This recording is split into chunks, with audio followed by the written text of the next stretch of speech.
Welcome back again to the International Sports Summit of Kerala 2024. So in about few minutes, we will be good to start with this prestigious event. So before that, I am requesting everyone to please be settled down and be comfortable. And also please consider moving forward and filling out the vacant chairs in the front side.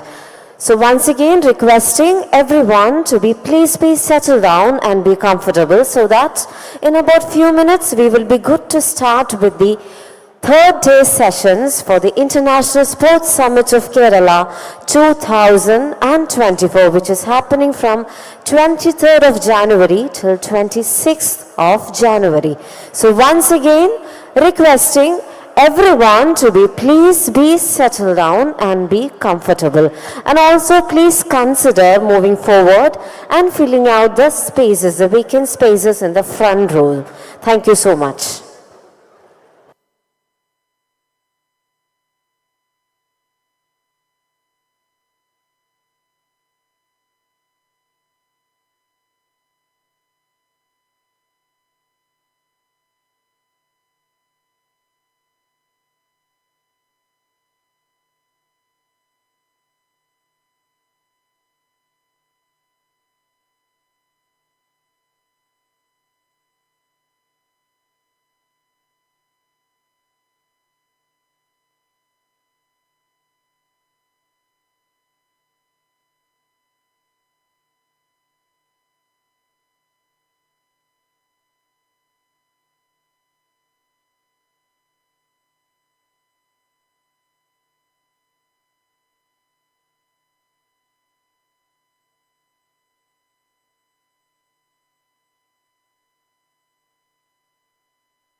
The International Sports Summit of Kerala 2024.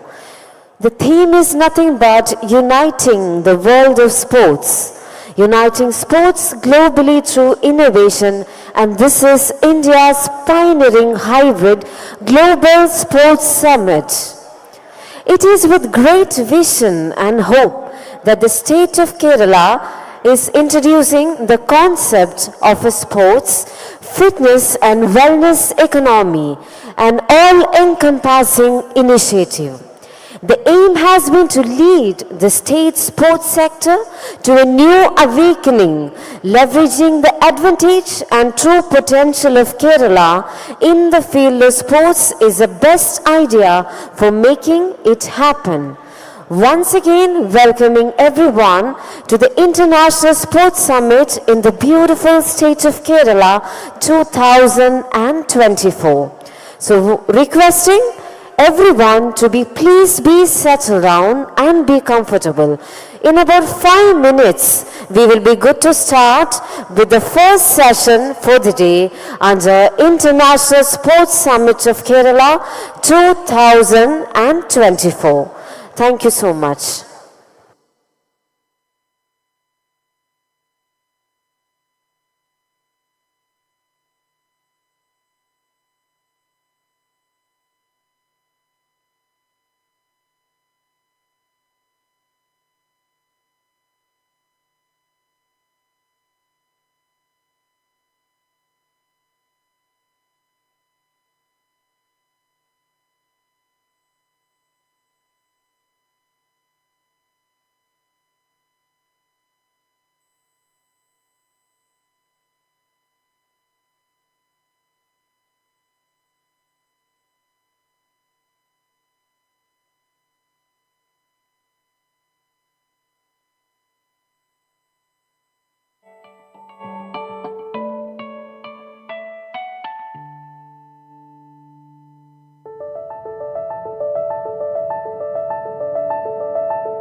So once again, requesting everyone to please be settled down and be comfortable, and also please consider moving forward and filling out the vacant round tables in the front row. Requesting those who are available at the back side to please consider moving forward and filling out the vacant round tables in the front row. In about 5 minutes, we will be good to start with the first session for the day, and once again requesting those who are available in the back side to please consider move forward and filling out the vacant round tables in the front row so that we can start the first session for the day.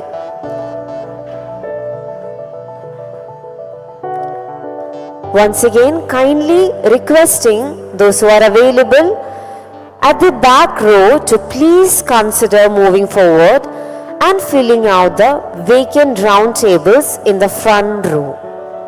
In about 5 minutes, we will be good to start with the first session for the day.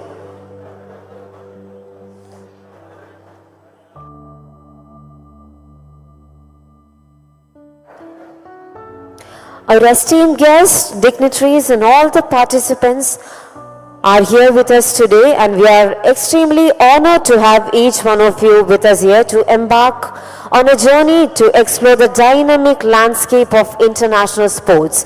So, to start the first session for the day, we humbly request everyone to please consider moving forward and filling out the vacant chairs and the round tables in the front row.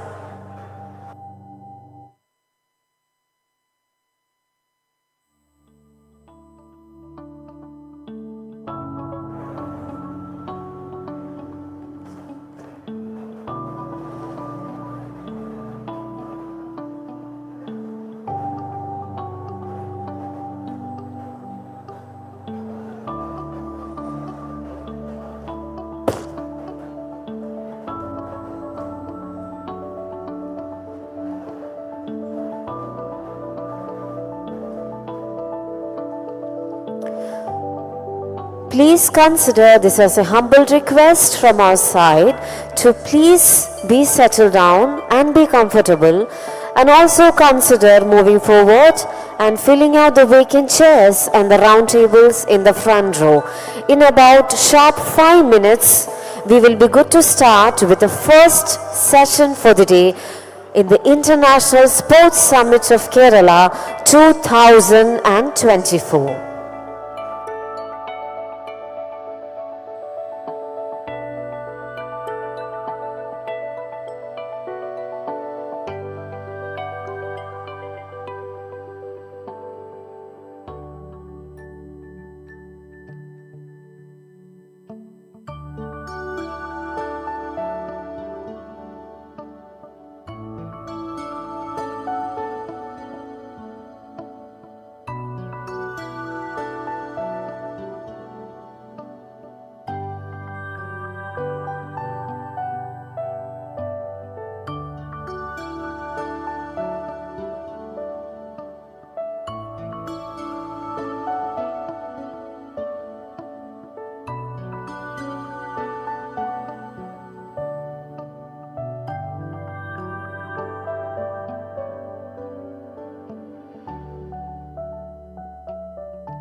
So, good morning, ladies and gentlemen. Ellavarkkum namaskaram. It is with great pleasure that we welcome you to the International Sports Summit of Kerala 2024. My name is Sri Lakshmi Sajeev and it is my honor to be the host for this prestigious event. Today, we gather here to celebrate the spirit of sportsmanship, unity, and the global impact of athletics. Our esteemed guests, dignitaries, and all the participants are here with us today. And we are extremely honored to have each one of you with us here today to embark on a journey to explore the dynamic landscape of international sports. As we all know, throughout this day, we will be engaged in a lot of insightful discussions, conversations, and conferences. So once again, it is our pleasure welcoming each one of you to the International Sports Summit of Kerala 2024, which is happening from the 23rd of January to the 26th of January. So can I please request everyone to please give a light round of applause so that we can start the International Sports Summit of Kerala 2024 Day 3. So it's high time that we move on to the first session for the day. To officially start with the first session for the day on the topic Sustainable Sports Development, it is our pleasure to welcome onto the stage Dr. Joy Ellerman onto the stage, please. Welcoming Dr. Joy Ellerman, Director General, KILA, who will be chairing the session. Welcoming Dr. Joy Ellerman onto the stage, please. Next, it is our pleasure to welcome onto the stage Sri Amit Sinha, IPS, Principal Secretary, Uttarakhand, National Gold Medalist, Masters Wrestling. Welcoming you, sir, onto the stage. Next, I would love to invite onto the stage Srimati Ranjini Liza Verghese, CEO, Right Canvas, GRI Certified Harvard Business School. She will be the moderator for the session. Heartily welcoming Srimati Ranjini Liza Verghese onto the stage, ma'am. Next, it is our pleasure welcoming Sri Jason Jose, founder SMI Foundation, onto the stage, please. Welcoming you, sir, onto the stage for the session on Sustainable Sports Development. Next, it is our pleasure welcoming Sri Kinoshita, President, Kenan International Education Academy, Japan. Welcoming sir onto the stage, Sri Kinoshita, President, Kenan International Education Academy, Japan.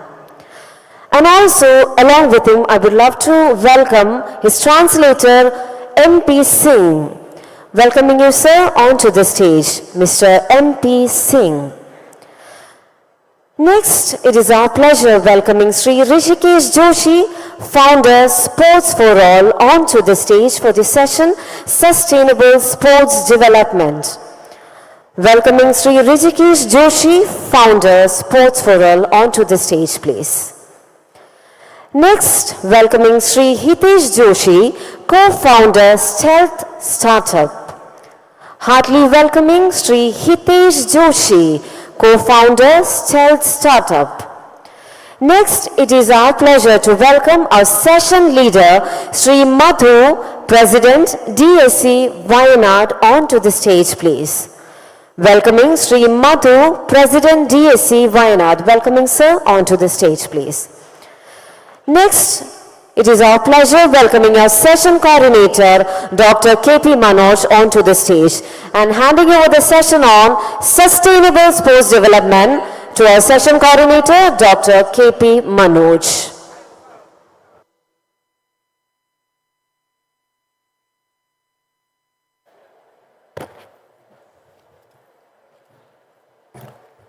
Good morning, everybody. A warm welcome to you all. On the third day of this International Sports Summit, I would like to welcome you all. That's the duty assigned to me. I'm not mincing words. I just come on to the duty assigned to me. Sustainable sports development, that's the theme of this session. And we have eminent personalities, academicians also on the stage. And I hope you will have a fruitful session over here. And you will be enriching your knowledge on these aspects with regard to development of sports in a very sustainable manner, looking into the social, economic and environmental factors without hindering anybody, anything on the universe, living and non-living things. First, I come on to the duty assigned to me. First, I would like to welcome the chairperson of this session, none other than Dr. Joy Elman, Director, Kila, Trichur.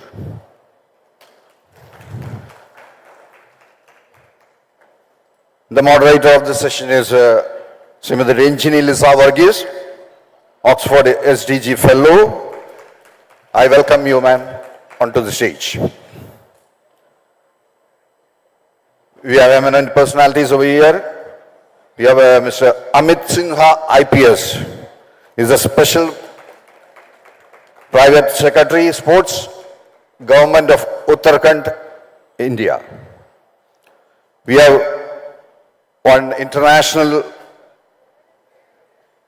delegate, or a resource person rather, Sri Kinoshita, President CAN International Education, Japan. I welcome you, sir.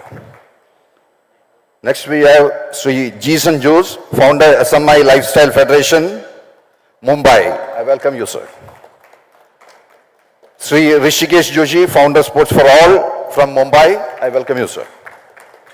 Next we have Hitesh Joshi.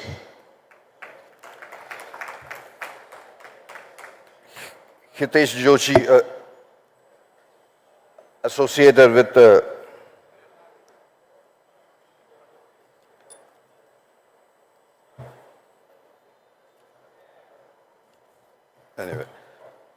India Khelo Football, associated with India Khelo Football. I welcome you, sir.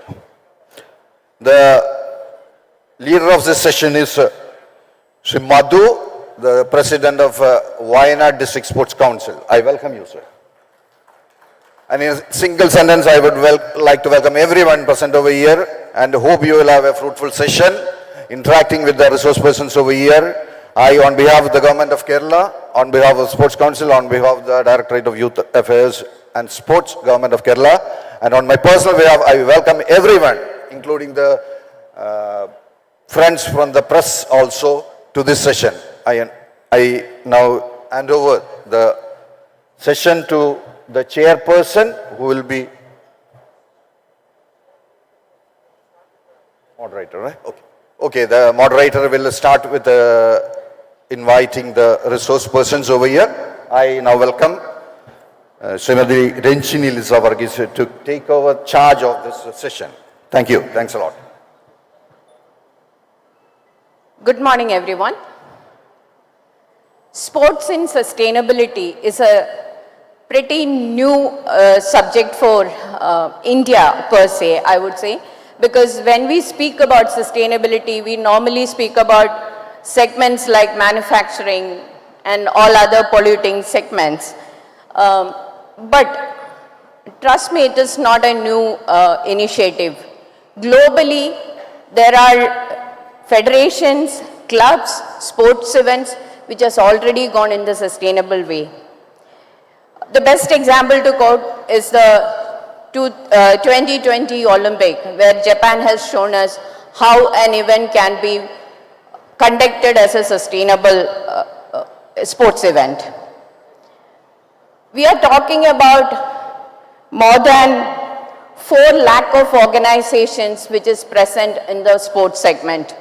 We have more than 15,000 of clubs, federations over the globally. We have more than 50,000 events conducted globally in a year. This means we, as a sports segment, is generating a lot of carbon footprints, and we need to address that. It also is not a simple or a easy task because sports is integration of different, involvement of different departments, segments, infrastructure. So it's not an easy way or an easy task when you talk about sustainability in sports. UN Sports for Climate Change has been formulated in 2015. There are 270 signatories in UN at this point of time, which is probably more than 0.5% of the 4 lakh organizations or 4 lakh people we are talking about. In the sports segment, we have almost 1 billion people, athletes globally. When it comes to India, the numbers could be less, but numbers could be in percentage of 1 billion, but that is also a sizable number. And sports events in India is growing. So we need to look at integrating travel, team, infrastructure, consumption of energy, water into the green space. How do you do it? How do you collaborate with each department, each city, each organizers to bring into the segment of green? Starting with, we all know about, green energy. The first thing which we talk about when you are talking about sustainability is how to integrate, adopt into green energy. Waste for the other segment. Sports events generate a lot of waste which needs to be addressed. Water, sports, like water is one major consumption for sports events. All these segments needs to be addressed. So that is why today we are talking about sustainability in sports, which is a growing concern, plus it's a growing branch. I would request the chair to now take over.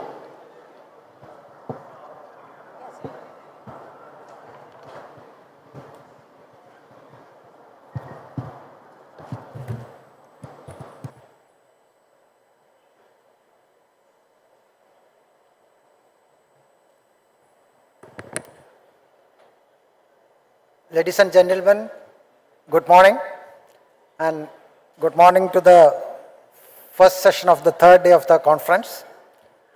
First of all, let me thank the ISSK organizers for inviting me to be part of this. I do not want to take too much time because we are all packed with speakers. To start with, I was just trying to refer to this topic of the session, the sustainable sports development. And the first thing which I want to actually address, and I come from a different perspective probably, is that sports and sports development do not exist alone. It exists in the overall development of the country and the world. And when it becomes sustainable, when you talk about sustainability, naturally, we need to think about the sustainable development across the globe.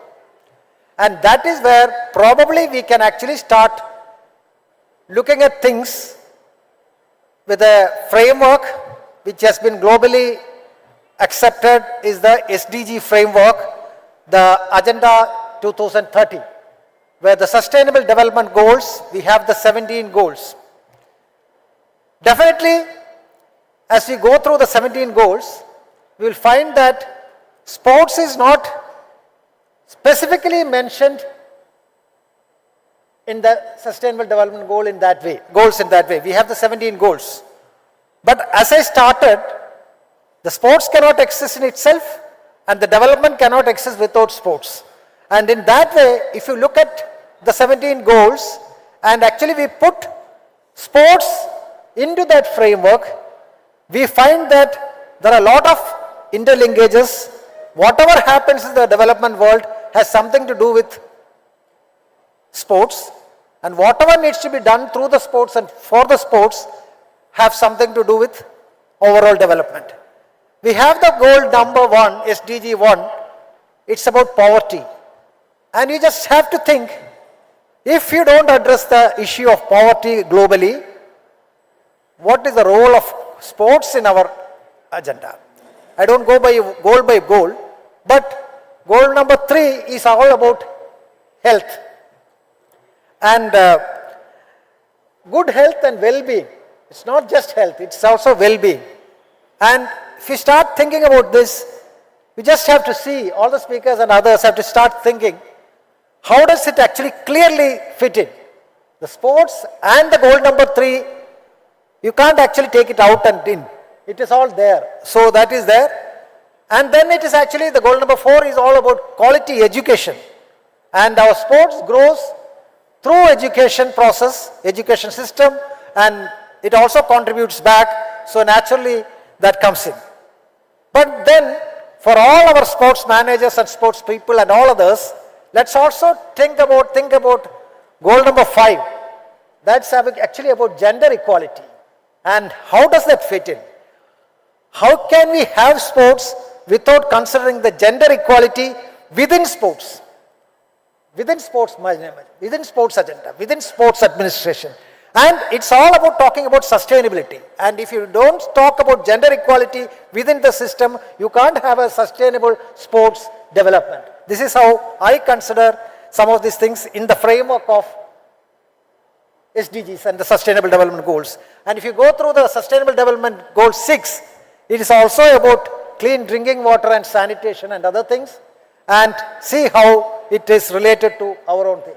But then when it comes to the goal number 7, it's also about clean energy and affordable energy. And that is where the moderator also started talking about it, how the sports management and the sports system can actually address this issue of clean energy. When we have all of programs, we all have our sports events, how can actually think about clean energy, because that actually is one of the factors which leads all of us to sustainability. So we can't ignore the goal number 7, it's all about clean energy. And the 8th one is actually about decent work. Decent work and also about economic growth. Just start thinking how sports can be sustainable, sports development can be sustainable without this goal. The sustainable development goal, that is about decent work and the economic growth. So that is the goal number 8. And then the 9 is actually about innovations, industry and infrastructure. I don't want to explain one by one. Just think. I was just trying to get this perspective into your mind when you all start thinking about the future of sports and the sports sustainability, development sustainability. Just start thinking how the changes in industry, innovation field and also in infrastructure, including the sports infrastructure, how does it actually contribute? And the 10th one is all about reduced inequalities. And every country, every place needs to actually start thinking about, if you want to have a sustainable sports development, naturally the society has to be equality oriented, and so inequalities becomes an issue, and that is within the sports system as well as across the development sector. And then it's about sustainable cities and communities.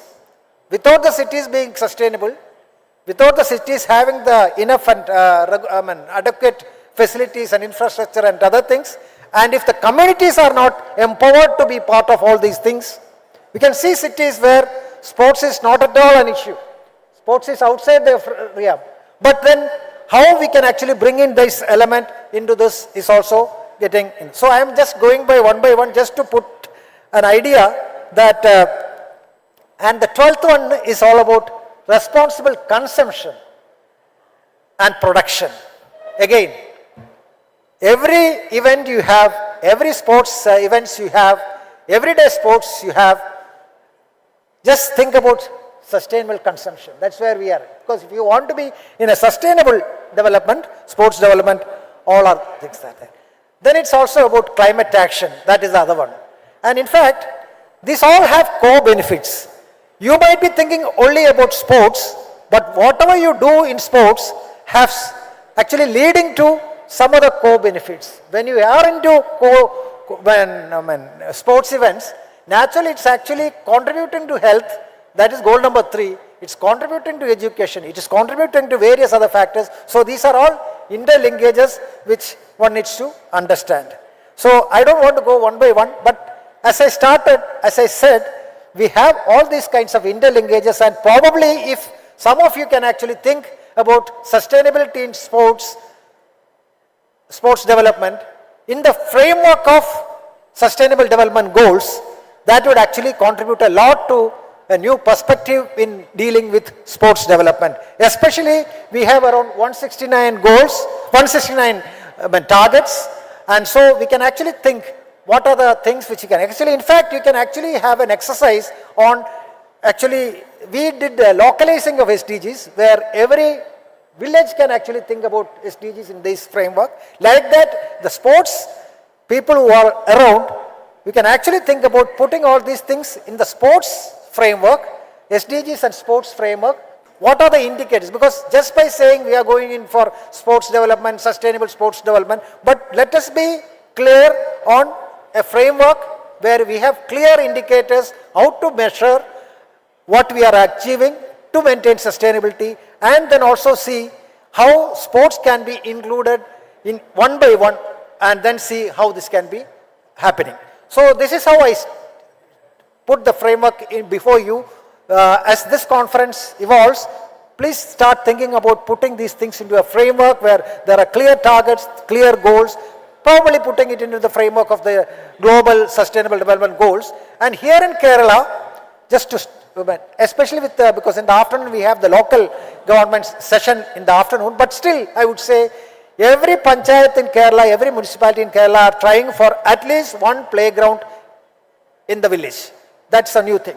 And the new thing which is also coming is about happiness parks and happiness index, where every local government is planning to have happiness parks, because all these things finally should lead to happiness, and happiness index and happiness parks are going to be where what we are trying to mix and bring is actually all the places which are now supposed to be garbage places, the public places where all this garbage is put, all are getting cleaned, and those are actually being made into happiness parks where you have the open gym or the gardens and all kinds of things come. So we actually create a local sports culture and happiness culture which we bring in.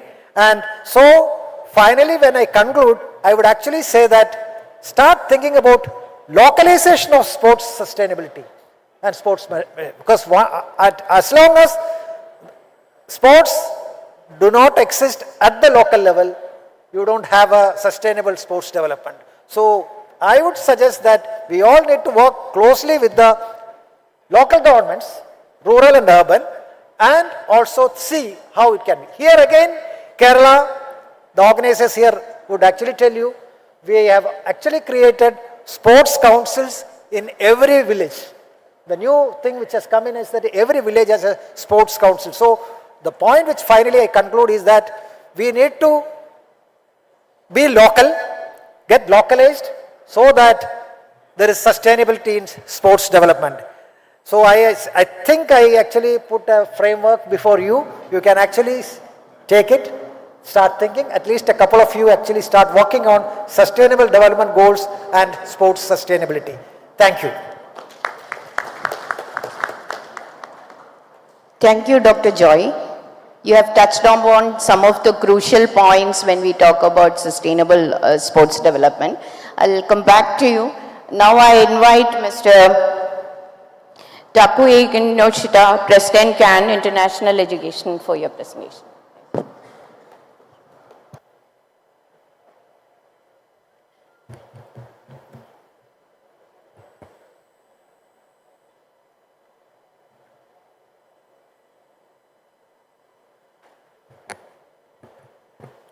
Good morning, everyone. I'm Takui Kinoshita from Kana International Education Academy. I'm from Japan. I'd like to personally thank you for the opportunity to invite me over. Today, I will talk about the theme of sustainable sports development from an education perspective.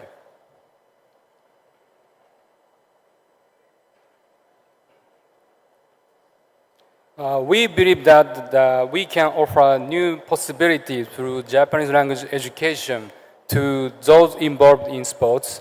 So today I would like to give you a brief introduction about our school and our future with Kerala. Our Kanan is a Japanese language school education group based in Tokyo, Japan. We are also to provide support students to enter Japanese university and support institute, graduate school, and sports management course in Japan. We also offer guidance on job searching, developing on their future plan. We are aiming at nurturing students to take professional course from our institute.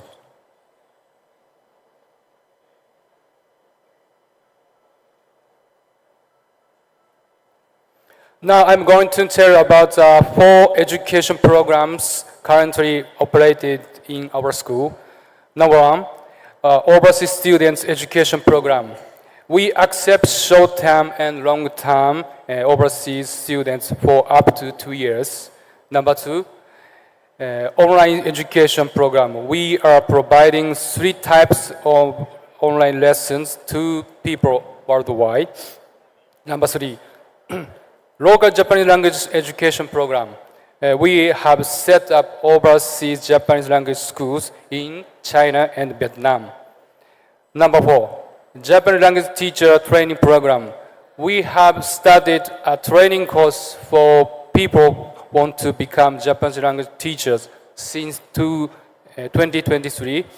More than 30 participants are now taking this course to be a professional Japanese language teacher.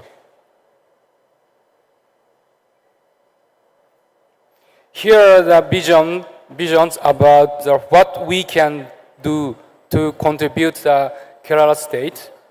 Firstly, we want to set up local Japanese language school with help Kerala state government. Excellent students can either choose to study Japanese at the local school or through our online lesson. Secondly, we wish to facilitate students, especially from sports background, to come to Japan for further education, and after they acquire some Japanese language skills, introduce them to Japanese company with aim for their employment. Students can get a big picture in head about Japan, about the world as well as themselves.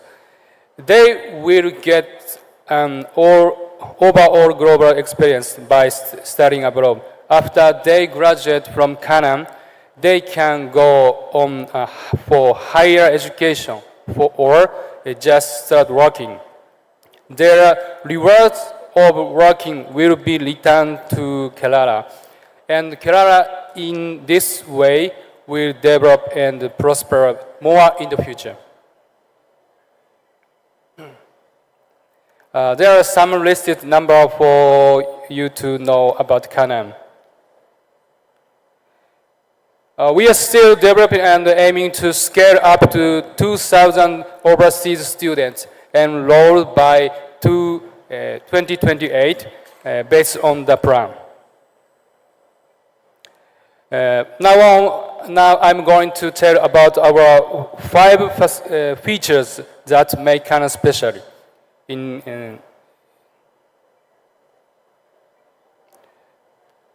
Firstly, all of the Japanese language teachers in Kanan are highly qualified and well-performing. About JLPT, it is the most widely recognized Japanese language test and is carried on in 62 countries and districts worldwide.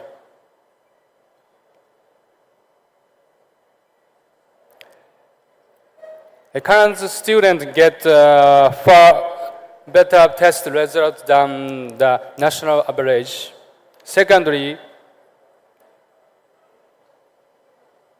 we are creating the rich study environment in Canaan. The IT technology facility are advanced.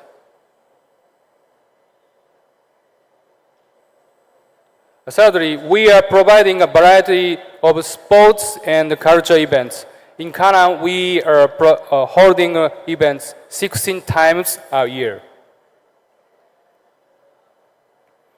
Fourthly, the team support is right behind your back. One student is supported by 3 teachers in Canaan. Fifthly, we focus on helping students for further education as well as job hunting. There are some examples of universities and graduate schools where our students successfully passed the entrance exam and got enrolled. You can see the famous university or graduate school in Japan.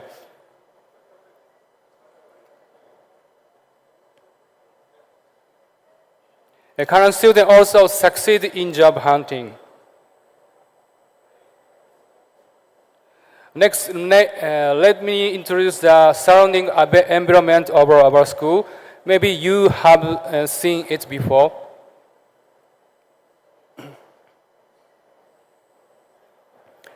I talk about Kerala and Canaan have some common things. I like Kerala. Nature good, person is good. Kerala is known as a water paradise surrounded by rivers and ocean. Actually, located in Canaan is also known as a watercolor city with rivers and ocean passing through. What is more, the neighboring streets and the popularity by many Indian people. Many Indian people in the neighbor came from South India. Also, we have some teachers have studied in India for a long time.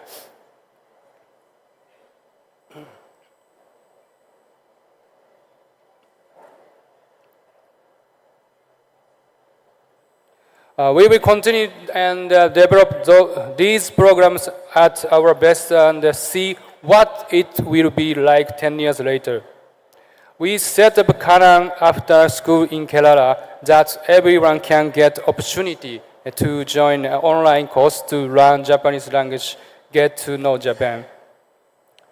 We aim to at reaching 10,000 students per year for Canaan online course. Those who cannot come to the classroom can also get the chance to learn Japanese in Japan in a way. We also aim to enrolling 2,000 Indian students to Japan every year. At last, we as a group having a strong desire to contribute develop Kerala. We are the only one that endeavor to offer the best conditions for study and life to everyone in Kerala. I'm confident to say no one is better than us to do this. Please work with us to make this happen. We hope to work with Kerala state government to create this as well. Thank you.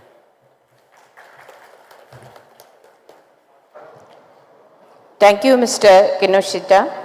Now I welcome Jason Jose, founder SMI Lifestyle Federation, to do the presentation.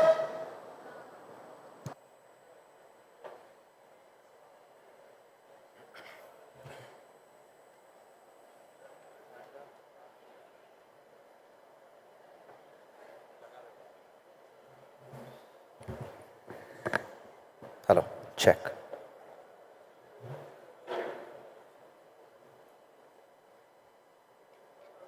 Thank you. Good morning. Yeah, good to hear response. Yeah, it's a sports summit, and sports is more enthusiastic for a lot of people.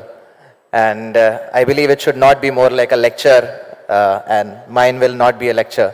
Hardly I'll take 5 to 6 minutes. I'll just explain the examples, how it's been done, because we have done this through our organization. So we are a sports NGO. We are a unique sports NGO from Mumbai. So train, build, transform. So our aim is to build good character through sports. So this is who we are. So before I proceed, I want to thank God that He's given me this opportunity. Thank the Kerala government, CM Pinarayi Vijayan, our Sports Minister Abdul Rahman, and all the respected dignitaries present here. So, yeah. So our declaration for this sports development, sustainable development. So the initiatives outlined in the presentation aligns with the principles of sustainable development by focusing on character development through sports, reaching out to underprivileged communities and providing ongoing support. SMI contributes to the social, economic and environmental aspects of sustainable development. The emphasis on education, health and breaking addiction habits further reinforces the holistic and long-term approach to making a positive impact on individuals and communities. So we are the unique sports NGO in the whole country whose aim is to build good character through sports. We are located in Mumbai, and we focus on underprivileged children, including those in the red light area. So our journey, we have positively impacted 143 lives till date in Mumbai, spanning over areas, Kalwa, Bhandup, Ghatkopar and many other areas through our sports mentoring initiatives. So our approach is infusion of skills and character, we give them access to sports facilities for regular trainings like turfs. So our upcoming project, seeing what we do, our upcoming project is with the juvenile homes, that's children's prison, so and the government homes where the victims are rescued. So basically we want to target these children in the juvenile homes. Those are the first comers. Basically, at the spur of the moment, they might have done something and they might come in the jail. So we want them to, we want to work in them, build their character, and we don't want them to come back again in that juvenile homes. So these are some of the benefits as we do for the children and young people who's participating in our SMI's character building program. They learn to value life. They inculcate respect towards people, because where we work with, these are crime infested areas. Some are drug addicts, some are cigarette addicts, a lot of these things. Developing conflict resolution skills. This is something what we all lack. We normally, as a mature person, we don't see a person and the problem separately. We actually club it together and throw that person out of our life. That's not a mature way to solve a conflict. You have to see the person and the problem separately. Solve the problem. That person you still need to value, still need to respect. That's what they've been trained on to do it. Leading a healthy lifestyle by eating on time, sleeping on time, and following healthy habits. Being responsible and accountable. So the changes are happening in them only when you accept a mistake. So we have a general tendency, we may not accept our mistakes. That's where the problem is. The moment you accept, the change begins there. You will try to change yourself. Cultivating a dedicated approach towards completing tasks, like if anything needs to be done. So if I tell you I'll contact you and I forget, that's something what I'm actually lying. But I'll have to make sure that I contact you, so I'll have to remind myself. So something what they do to complete each and every task, how to complete it, stuff. Overcoming addictions and bad habits, smoking, drugs, etc. Stopping the use of foul languages, that is, we use a lot of abusive languages when we talk, so it doesn't benefit anyone. Honoring and obeying parents and teachers, they have learned this. And valuing education and attending school regularly. Because of these programs, they started going to school. So couple of testimonies. This is one of the boy who's a 12-year-old. His name is Azhar. Name is changed. I was addicted to drugs and cigarettes. I was not regular at school and I did not obey my parents. After participating in the games, I learned SMI's basic rules which had to be applied in the game and in my life. Now I have stopped using foul language. I'm more regular at school and my mother is very happy with my progress thanks to SMI. This is one testimony. Second one is from Salman, name change, 17-year-old. I used to hang out with people who practice bad habits and encouraged me to follow them. After playing sports through SMI, I have continually progressed by giving up many of my bad habits. My mother is very happy now. Even when I go out to study with a friend, she doesn't say anything, unlike earlier when she used to never allow me to go outside. I still remember an incident. I was with sir when upon seeing an accident on the road, he stopped the car and we all started helping people who were in the accident. I felt good about helping.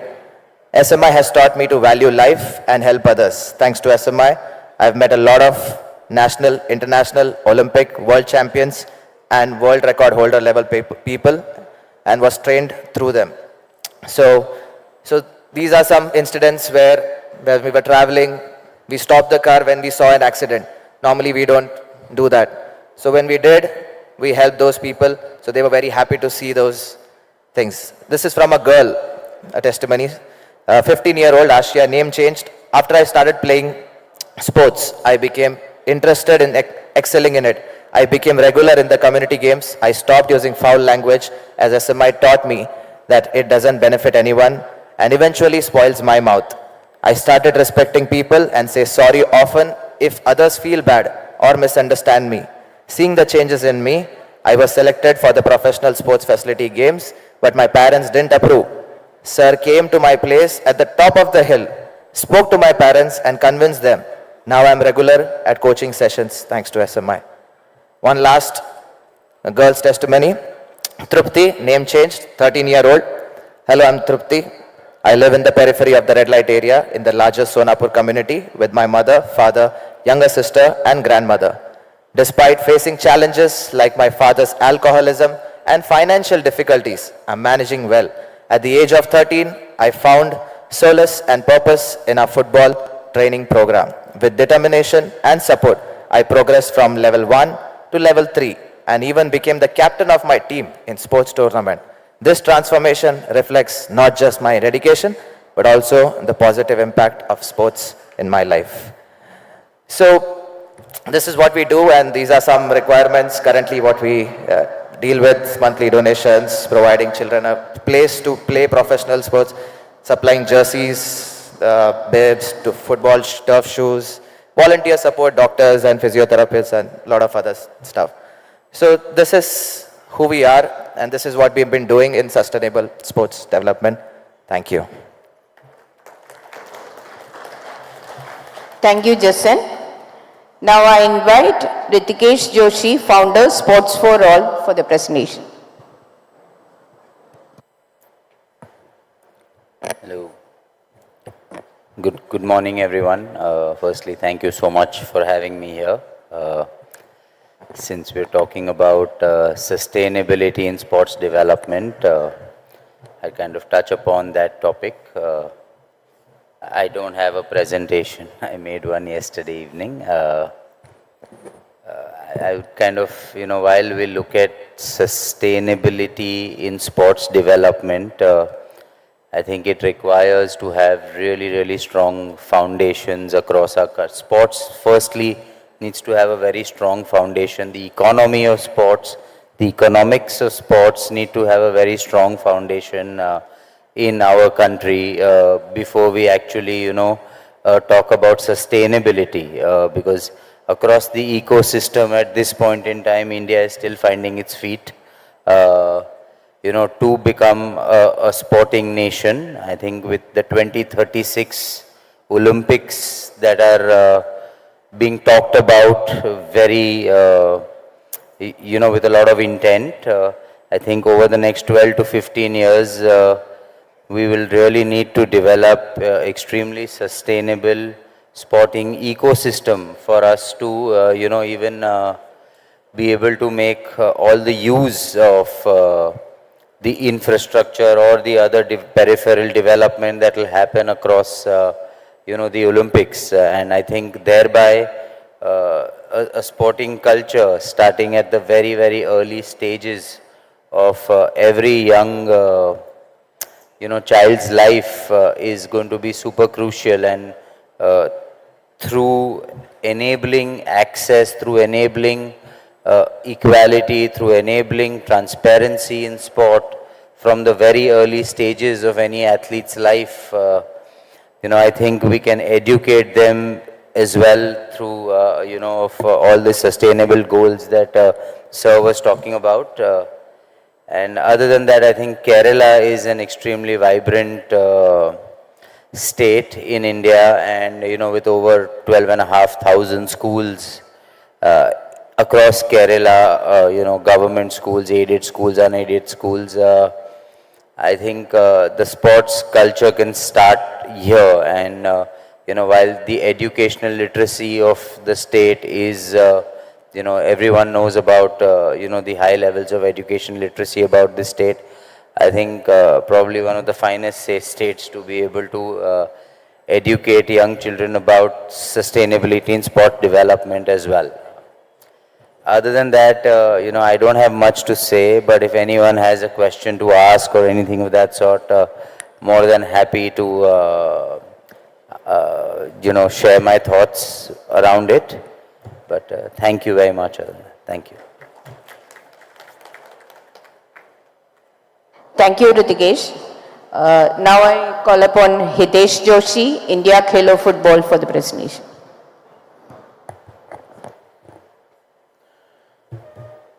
Hello everyone, good morning. This topic per se, sustainable sports development, is a very vast topic, and it's a very new to the Indian sports ecosystem, because currently in India, we are still trying to develop sports. Sustainability is something which has a long way to come around it. But it is something which is also the most neglected part of our sports models. So for any sports to develop, there are two things which are required. First is demand. There has to be people who are playing that sport. But the second important thing is the model per se has to be sustainable. It has to include everybody. Otherwise, any sport model does not develop in a long term. I'll give you examples to it. India per se, it is very well known fact, even Dhirubhai Ambani used to say that India is a supply hungry market. All you need is a right fit for the Indian audience. And specifically in sports industry, we have seen in last so many years, many new sports model coming up. Many sports leagues are actually started thriving, like Kabaddi. You have Kho-Kho, you have Panja. Rather, just yesterday I came to know there is even a three-wheeler racing which is a sport over here. So if you provide a right fitment, the demand is already there within the Indian ecosystem. But what the problem is that demand only sustains you on a short-term basis.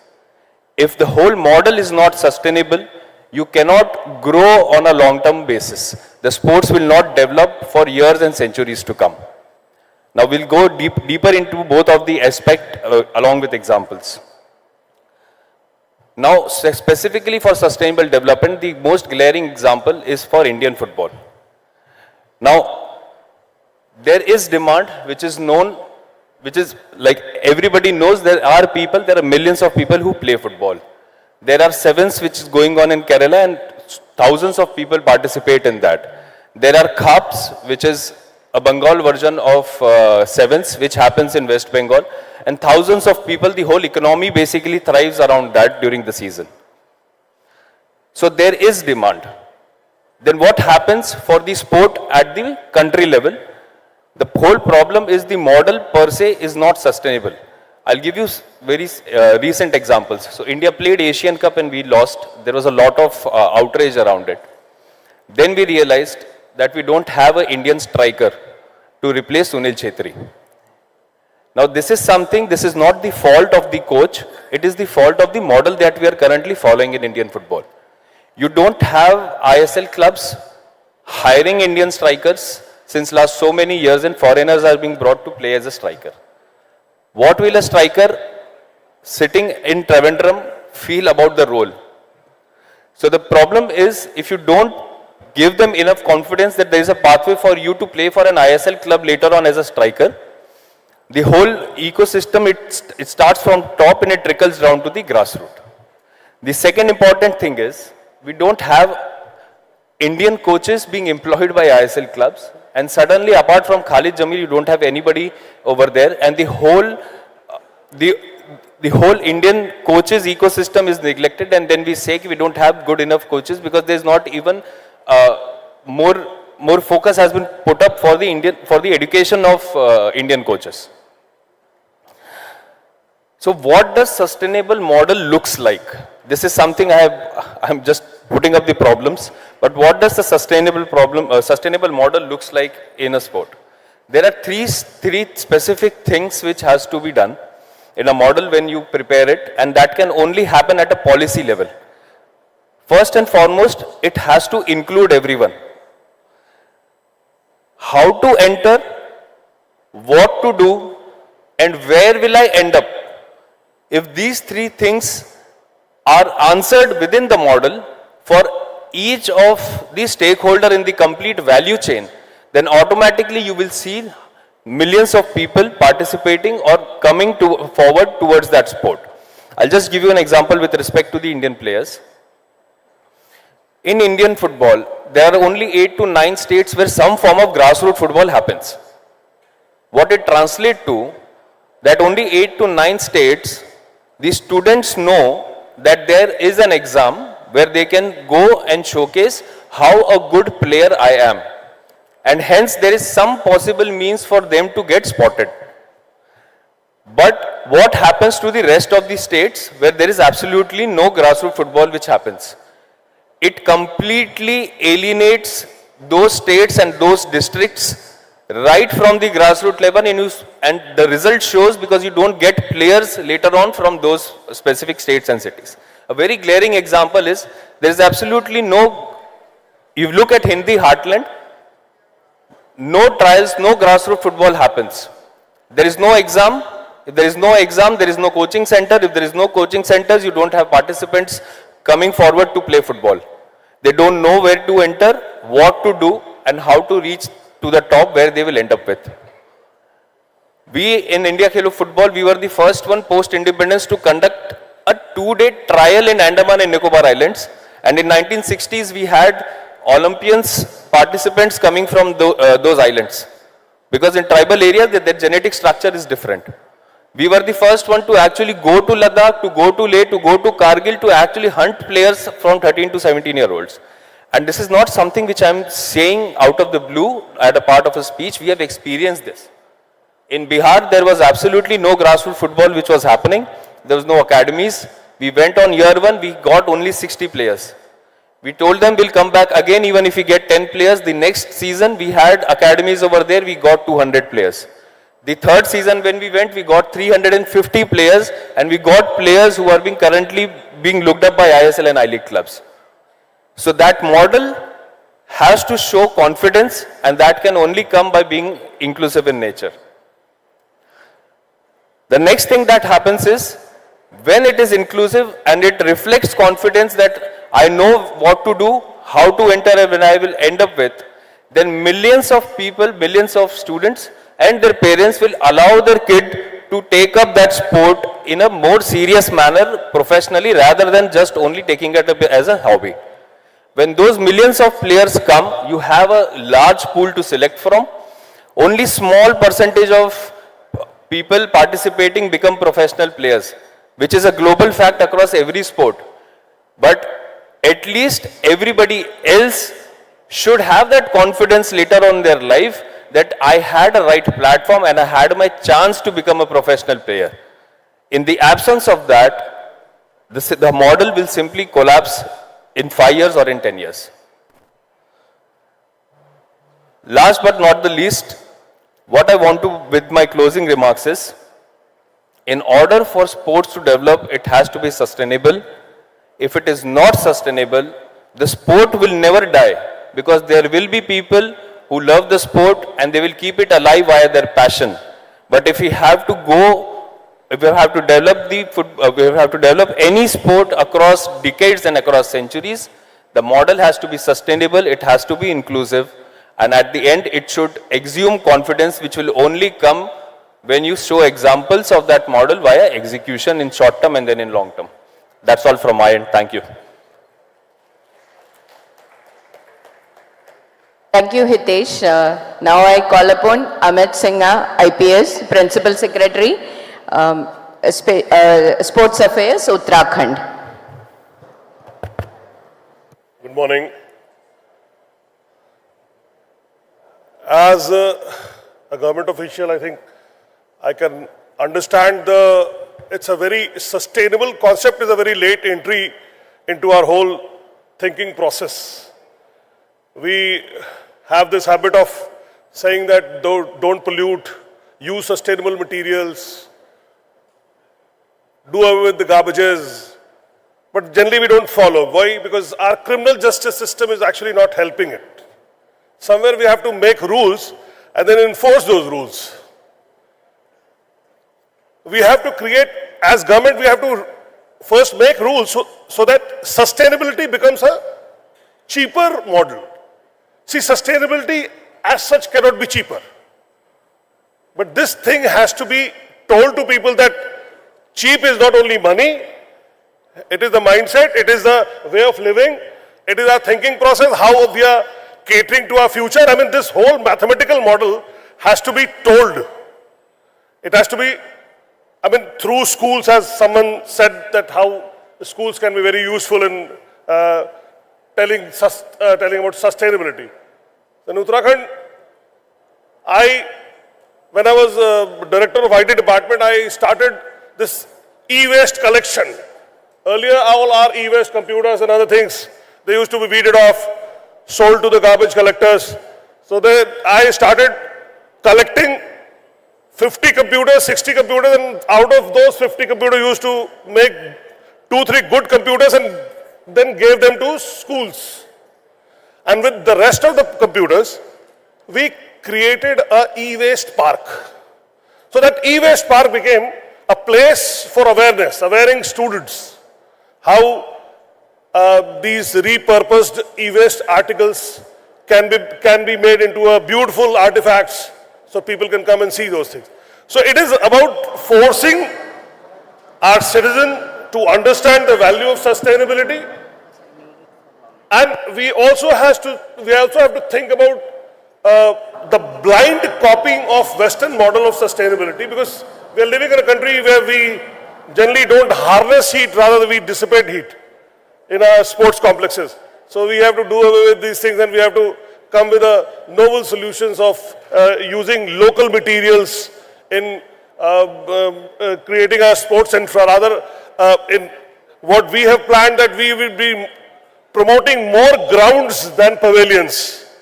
I mean, if we have no other opportunity than to create something, then we'll go on only for flattening the ground.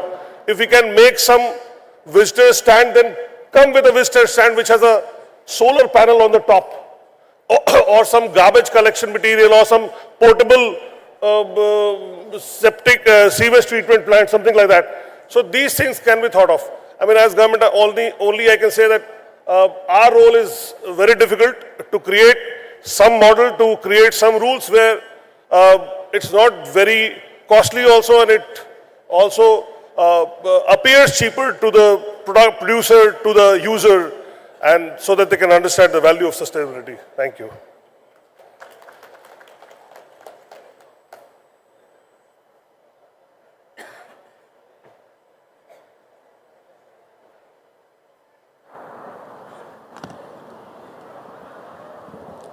Thank you, Mr. Amit Sinha. Before I open the forum for question answer, I want to wrap up what have been discussed here.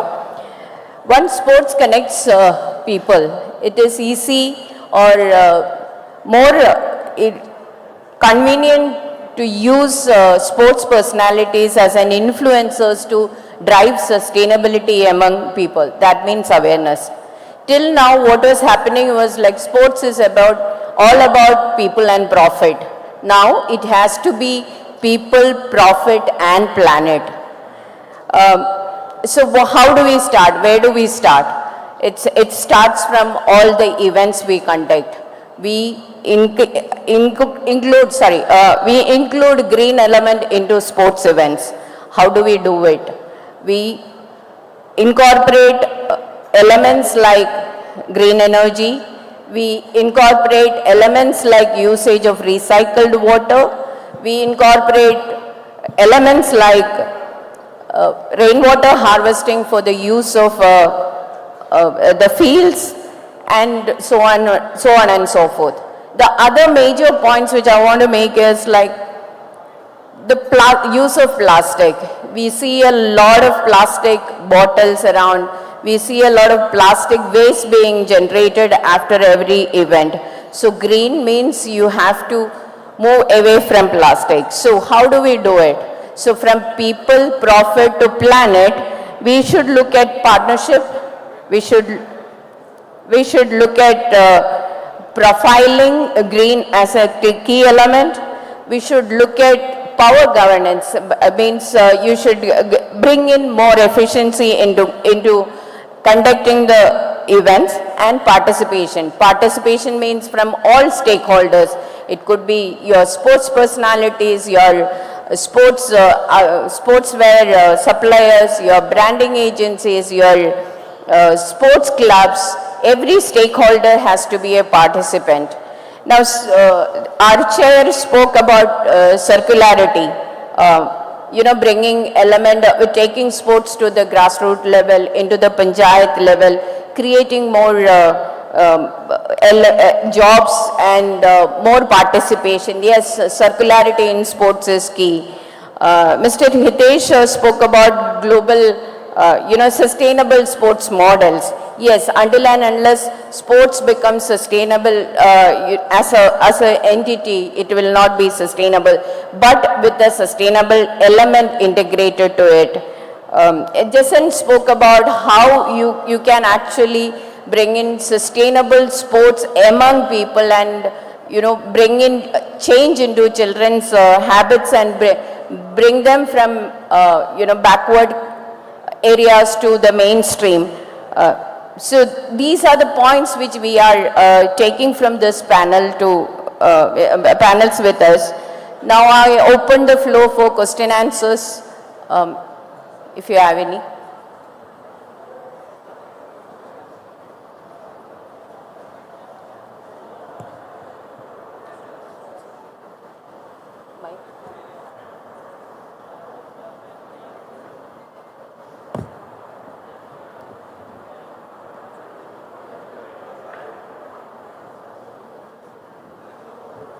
Good morning, everyone, respected dignitaries and the delegates.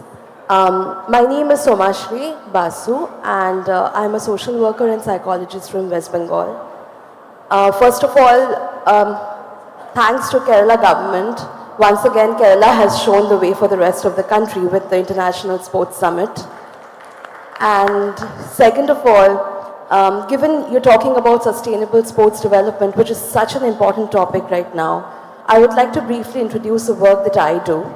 I represent Shrija India, an organization that empowers, educates and develops first-generation learning girls from rural background in West Bengal. Right now we're working with 90 villages and 700 girls, and our flagship program is football and beyond. So there is intense football training. Along with that, sports psychology, mental health workshops, nutrition, social and environmental awareness. Altogether, within 7 years, we have produced girls from grassroots who have represented India in the football team, district players, and they're doing really well in various sectors. Having said that, I would like to take this opportunity to state that we would be really happy, or rather privileged, if we are given an opportunity to work in Kerala as well. And I am sure that we're going to learn a lot from you as well, but this is a platform I would like to use for that. And another thing that all of you have correctly said, that I personally believe the SDG 17th goal, partnership for the goals, is the most important goal right now. And I really hope that we get an opportunity to work with all of you, learn from all of you, even the ones who are present here, and do something great for Kerala and for India as well in the sports sector. Thank you. Thank you, ma'am. I would request the audience to restrict to the questions alone, and all other things can be taken offline, please.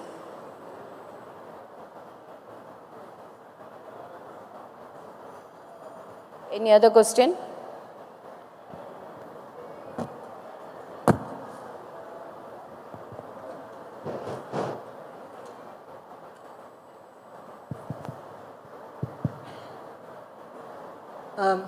Good morning, everyone.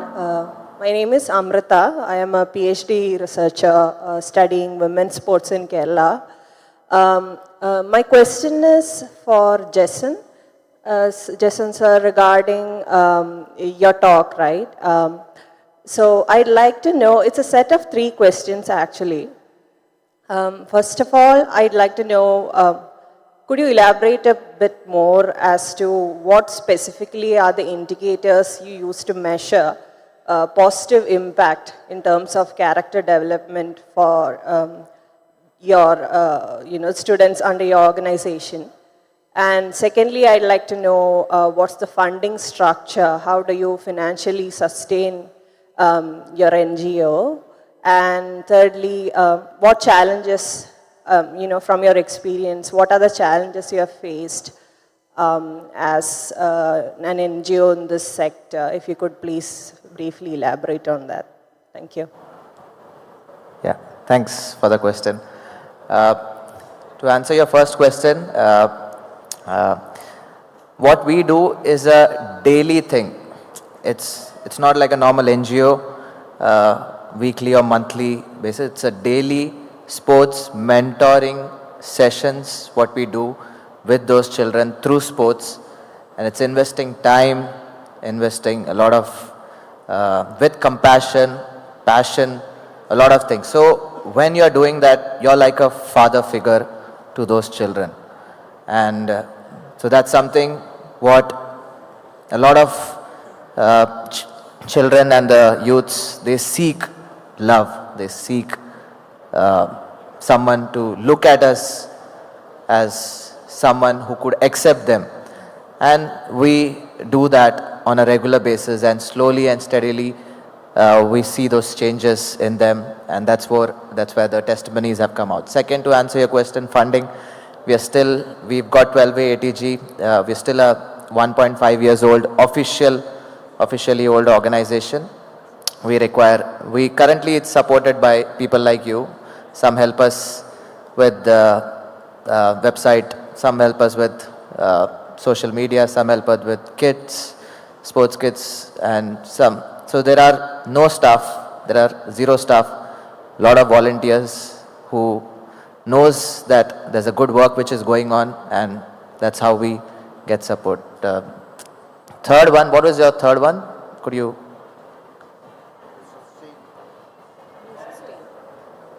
No, there was.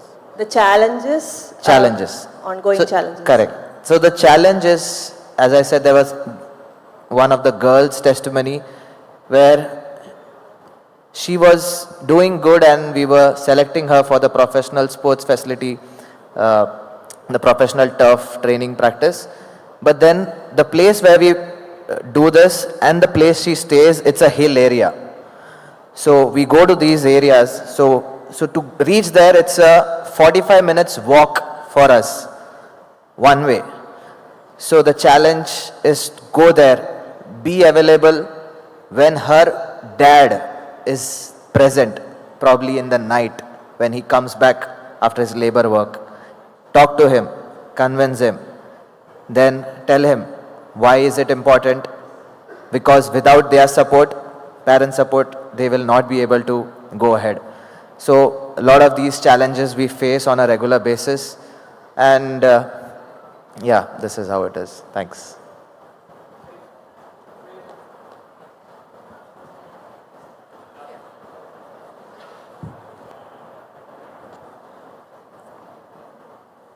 I'm Abdul Karim from Malappuram. I wish to know about the admission process of the Canaan Educational Academy.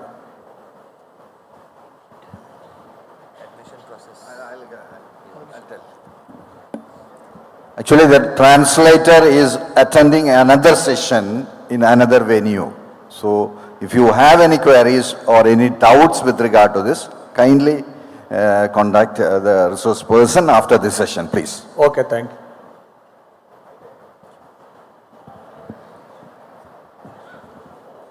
Any other questions?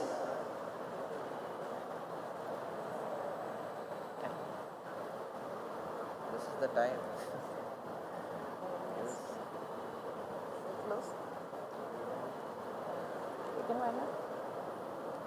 Use every opportunity.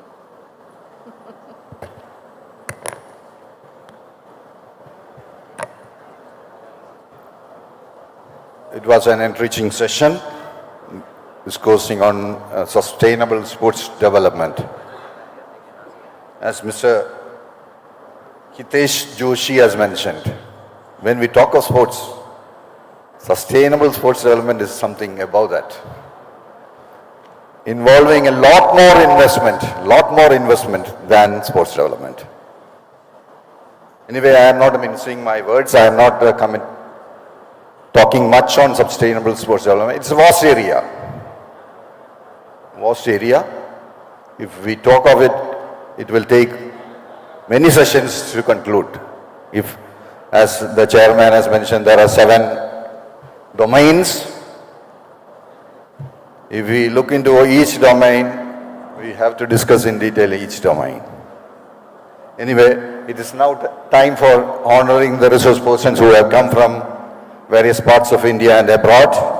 I welcome the session leader, Sri Madhu, the president of District Sports Council, Wayanad, to give away the mementos as a token of love, affection and indebtedness from the part of government of Kerala to the resource persons. I now call upon Sri Madhu to give away the mementos. First, I would like to invite Dr. Joy Elaman, Director, Kerala Institute of Local Administration.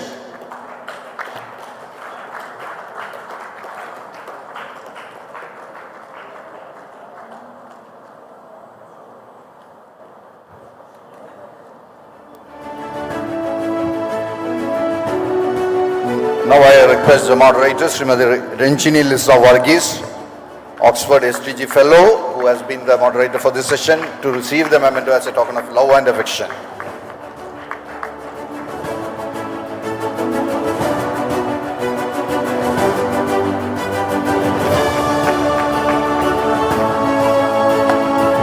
Next, I would like to welcome Mr. Amit Sinha, IPS Special Private Secretary, Sports Affairs, Government of Uttarakhand.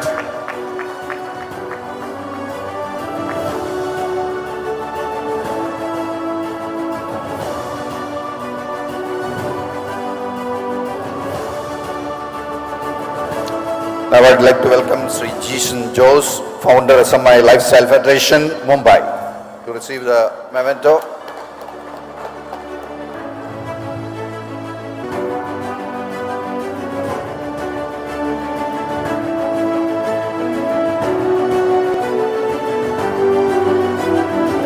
Now I would like to welcome Rishikesh Joshi, founder Sports for All,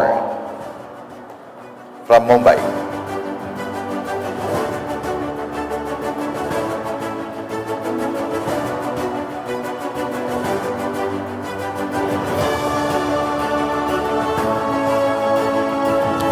Now I would like to welcome Sri Kinoshita, President CAN International Education from Japan.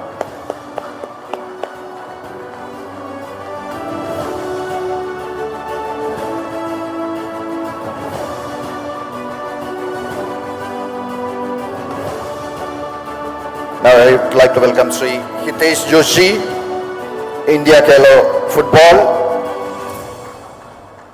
to receive the memento as a part of our gesture of gratitude for being here for this session.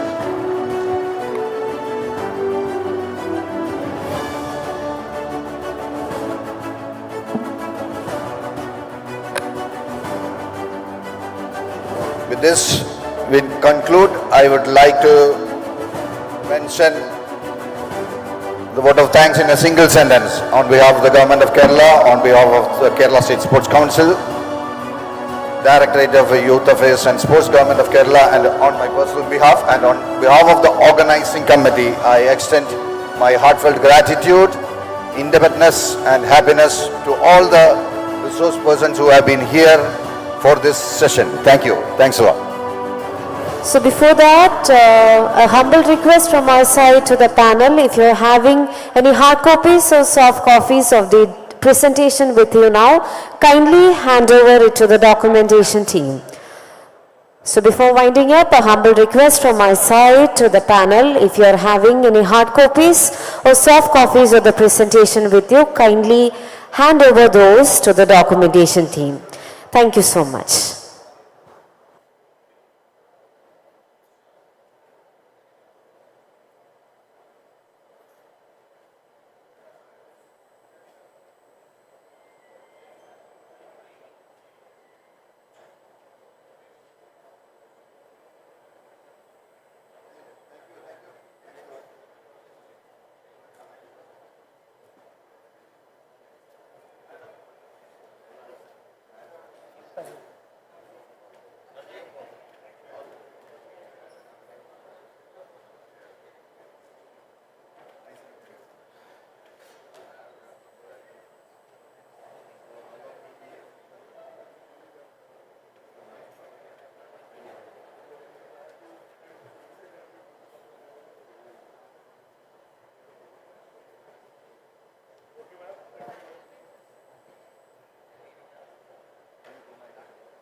So thank you so much everyone, and that was the session on sustainable sports development.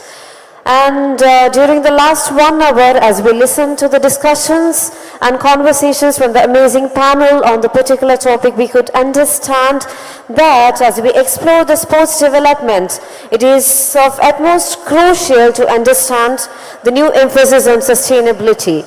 And also we are definitely moving beyond just the games to create a lasting legacy that benefits all the community. So once again, heartfelt gratitude to all our esteemed guests and our distinguished guests for your views and your perspectives and your contribution to the topic sustainable in sports development. So once again, heartfelt gratitude to all our guests for that amazing session. So can I just request the audience to please give a light round of applause for this session. So because why not?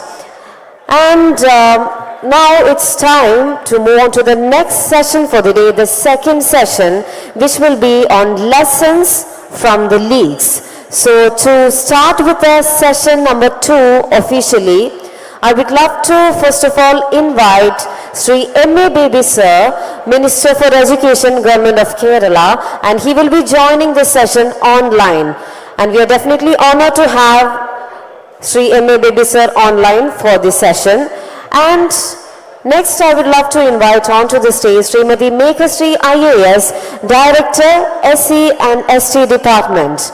Welcoming Sri Mekasri IAS, Director, SC and ST Department onto the stage. Next, it is our pleasure to welcome onto the stage Sri Matthew Joseph, CEO, Scone Line. welcoming Sri Matthew Joseph, CEO, Scoreline. Next, welcoming onto the stage Srimati Prerna Sharma, Director, 3BL. Welcoming Srimati Prerna Sharma, Director, 3BL. Next, I would love to invite onto the stage Srimati Preta Acharya, Sports Journalist, MD, PR Solution. Welcoming Preta Acharya, Sports Journalist, MD, PR Solution. Next, it is our pleasure to welcome onto the stage Sri Deepesh Indrapal Solanki, Founder, UBL and No Scope Gaming. Welcoming onto the stage Sri Deepesh Indrapal Solanki, Founder, UBL and No Scope Gaming. Next, it is our pleasure welcoming onto our stage our session leader Sri Anil Kumar, President, DSC Pathanamthitta. Welcoming our session leader Sri Anil Kumar, President, DSC Pathanamthitta. Next, welcoming our session coordinator Dr. Raiza K.I. Welcoming our session coordinator onto the stage for the session Lessons from the League, Sri Dr. Raiza K.I. and handing over the session to you, sir.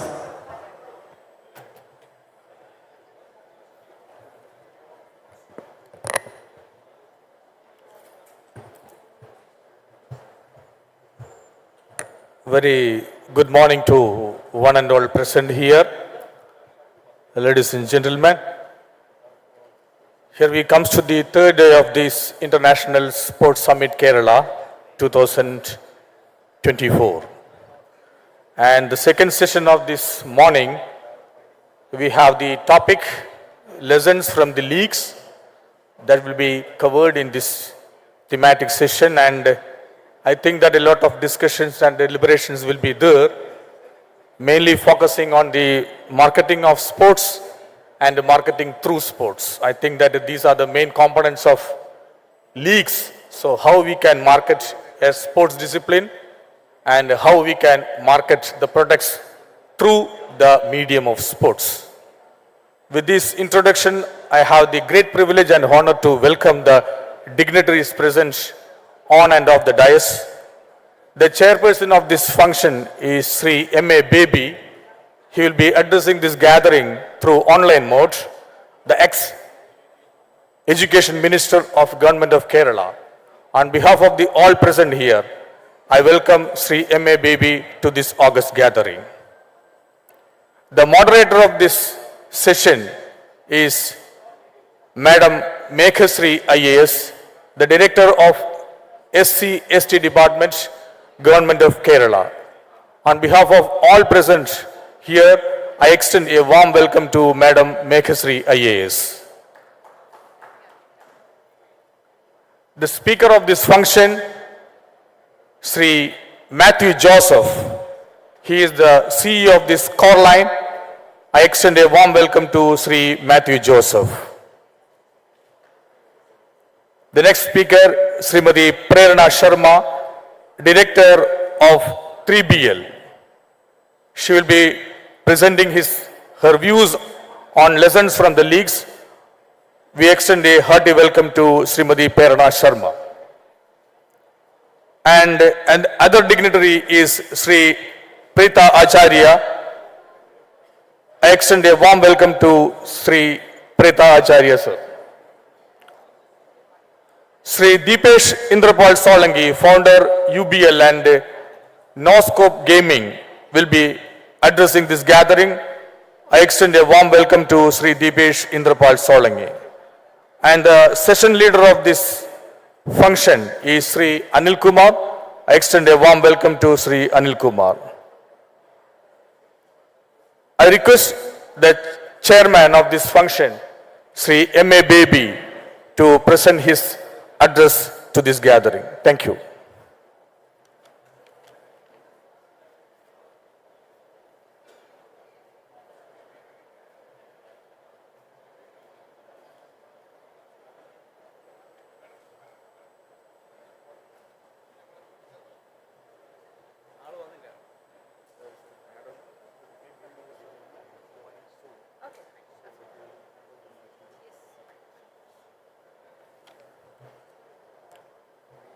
Sri M.A. Baby, sir, will be joining this session very soon.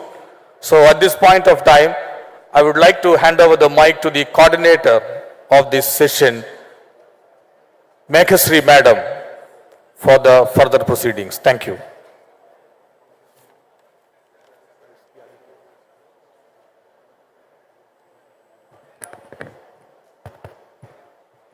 Good morning, everybody. Honorable dignitaries on the stage and all the people present here. I wish you all a warm welcome. So, today's topic is lessons from global sports leagues. Before we open the forum for presentation from the dignitaries, I would like to have a brief introduction about the topic. So, learning from the global and Indian sports leagues involves adopting a holistic approach that encompasses fan engagement, revenue diversification, sustainability, youth development, and the integration of technology and culture. By incorporating these lessons, sports leagues can thrive in a dynamic and evolving landscape. Let us look at some of the examples. The English Premier League and the National Basketball Association have successfully created international fan bases through strategic online initiatives. This is a very good example of global fan engagement. Leagues like the National Football League in the US generate sustainable income through broadcasting rights, merchandise, and corporate partnerships. The Formula One's commitment to sustainability and carbon neutrality serves as an example, emphasizing the importance of environmental responsibility. European football leagues have excelled in nurturing young talent, contributing to the sustained success of their clubs and national teams. Leagues like the Major League Baseball in US have incorporated technology for advanced analytics, providing fans with deeper insights into the game.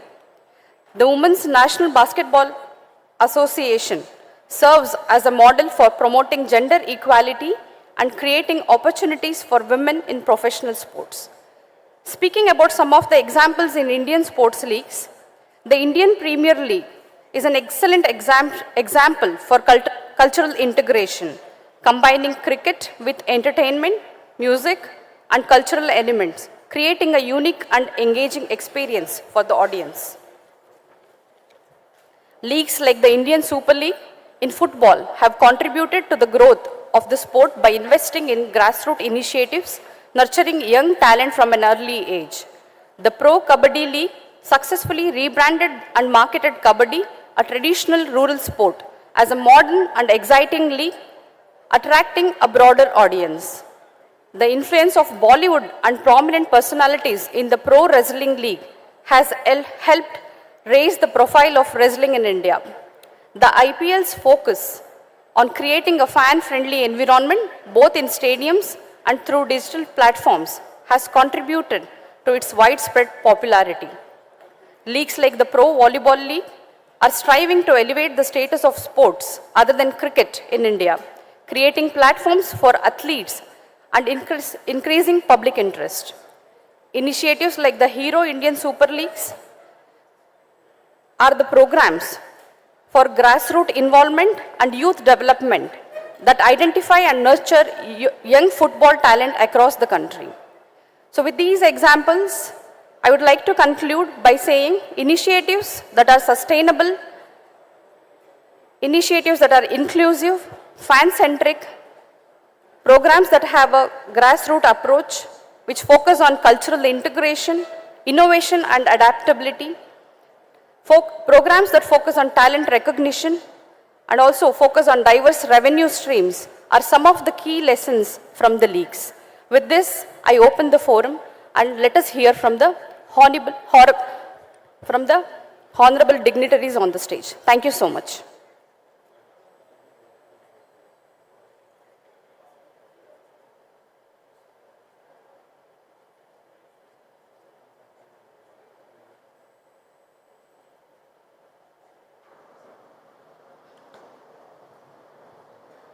I request Shri Matthew Joseph, CEO, Scoreline, for his presentation.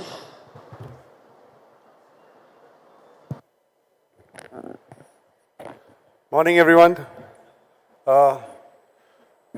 We had an opportunity yesterday also to speak about the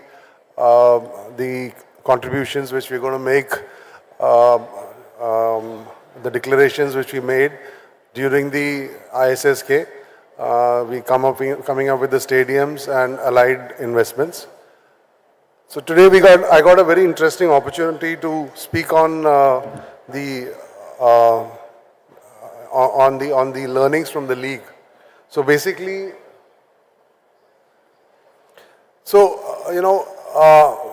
like when we thought of starting a league, we wanted to start a football league purely because, we got the rights for football in Kerala.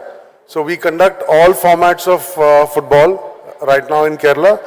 Apart from that, we have a provision to set up the Kerala's official top tier league in the state. So when we started working on it, we realized that there are a lot of learnings which we can take from the world, and there are certain successful leagues. There are some leagues which have not done all that well. So we thought, we should go around the world looking at the leagues and learn the best practices out of that. Now, we realize that India has very few successful leagues. That's something which came up as a kind of a very big surprise to us, in the sense we thought many states would be doing many leagues, but when we looked at the numbers, we realized that there are very few successful leagues in India which is financially viable, both for the promoter as well as for the franchise owner or for the stakeholders in the company. So that was a bit of a worrying part. What we also realized is that something that works in cricket doesn't work in football, and likewise for many other sports also. So it's just not a copy-paste which can happen. Just because it's worked in cricket, it's going to work in football too. So another learning was what works internationally doesn't work nationally here in India. What works nationally doesn't work on a regional level. Even something which works on a regional level doesn't work, on a state level, it doesn't work on a district level. So it's so much of a hyper-local kind of an approach which you need to take to make a league successful, to have the right ingredients. So, that was another eye-opener for us, and we started working on that. So, designing a league is supposed to be highly creative. I feel that's my take, that it's a creative work, it's a very imaginative work, which needs a lot of inclusions from various parties, like the associations. Obviously, we need the academies to support. We need the players, the local players, to be there. We need the vendors to be there with us. So these are some of the key ingredients to make a league successful. Because the moment one of these agents are not present in the league, you will go through a rough patch sooner or later. Now I've got a small presentation, because this is something which I call it as the original league. There could be something which is more primitive than this also, but this is a typical photograph from the Gladiator movie. So that's what I call it as the original league. So the key learning I say here, as a league owner or anyone who wants to set up a league, what I feel is that if you can't win, then you become the dinner. And if you actually lose, if you actually win, you can have dinner with your family. And if you lose, you go on to become a dinner. That's true, because the moment there's something which goes wrong in a league, there are vendors, there are broadcasters, to sponsors, to the franchise owners, to the players, to everyone who would actually chase you up.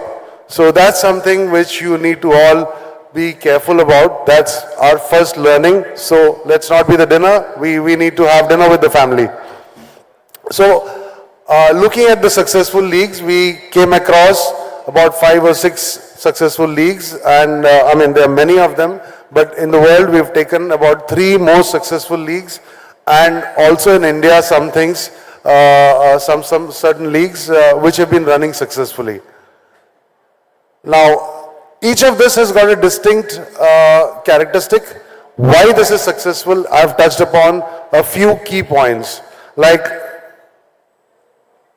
when we come on to the English Premier League, one of the most successful leagues, this is a league which originated a few decades ago, but this it didn't have the digital presence then. It was more on the television. So the major contribution they got in terms of to become successful was the language. So the franca lingua, which is lingua franca, which is basically the most acceptable language. English is the most acceptable language. So this is one key factor. The language held this league together. And the people who, since English is the most followed language and the spoken language in the world, this kept people together to look at the football and come together on the television. Now, this league has got a very pro-business environment. They always attracted the best investors from the world. This is just one of the photographs. The Newcastle team is owned by Sheikh Salman, the ruler of Saudi Arabia. So they have been very inclusive. They have looked at investments. So it's just not the language side, the presentation which happened on the television, but the investors they attracted were major investors from the world. So that's one of the largest investors there. Sheikh Mansour again from Abu Dhabi. He's been another investor into the EPL. Why I'm saying this is because they have been inclusive. They have been looking at investments coming in to make this league into a next level altogether. He is the CEO of the EPL.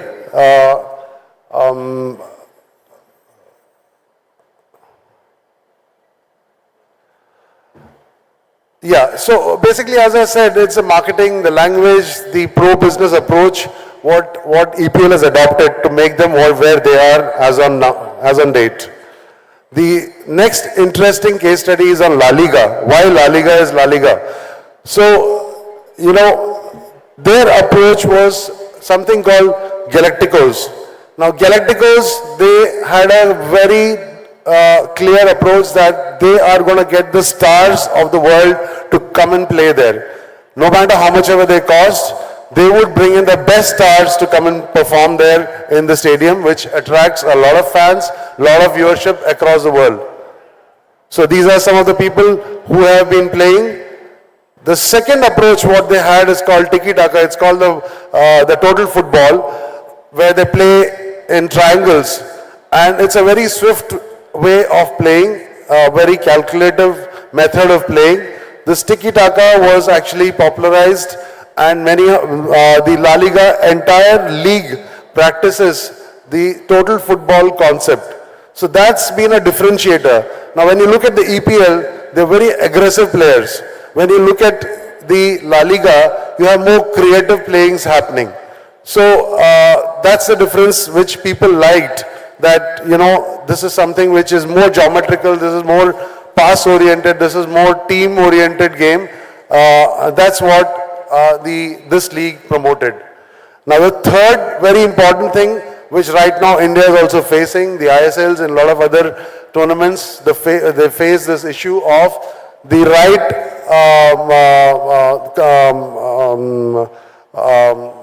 umpiring. The right kind of umpiring, if it doesn't happen, it upsets all the fans to everyone. One of the classic cases 2 years back with what happened with the Blasters and another team. So the fans were upset, and we don't know whose mistake it was, or whether it was right or wrong, but yes, it did happen.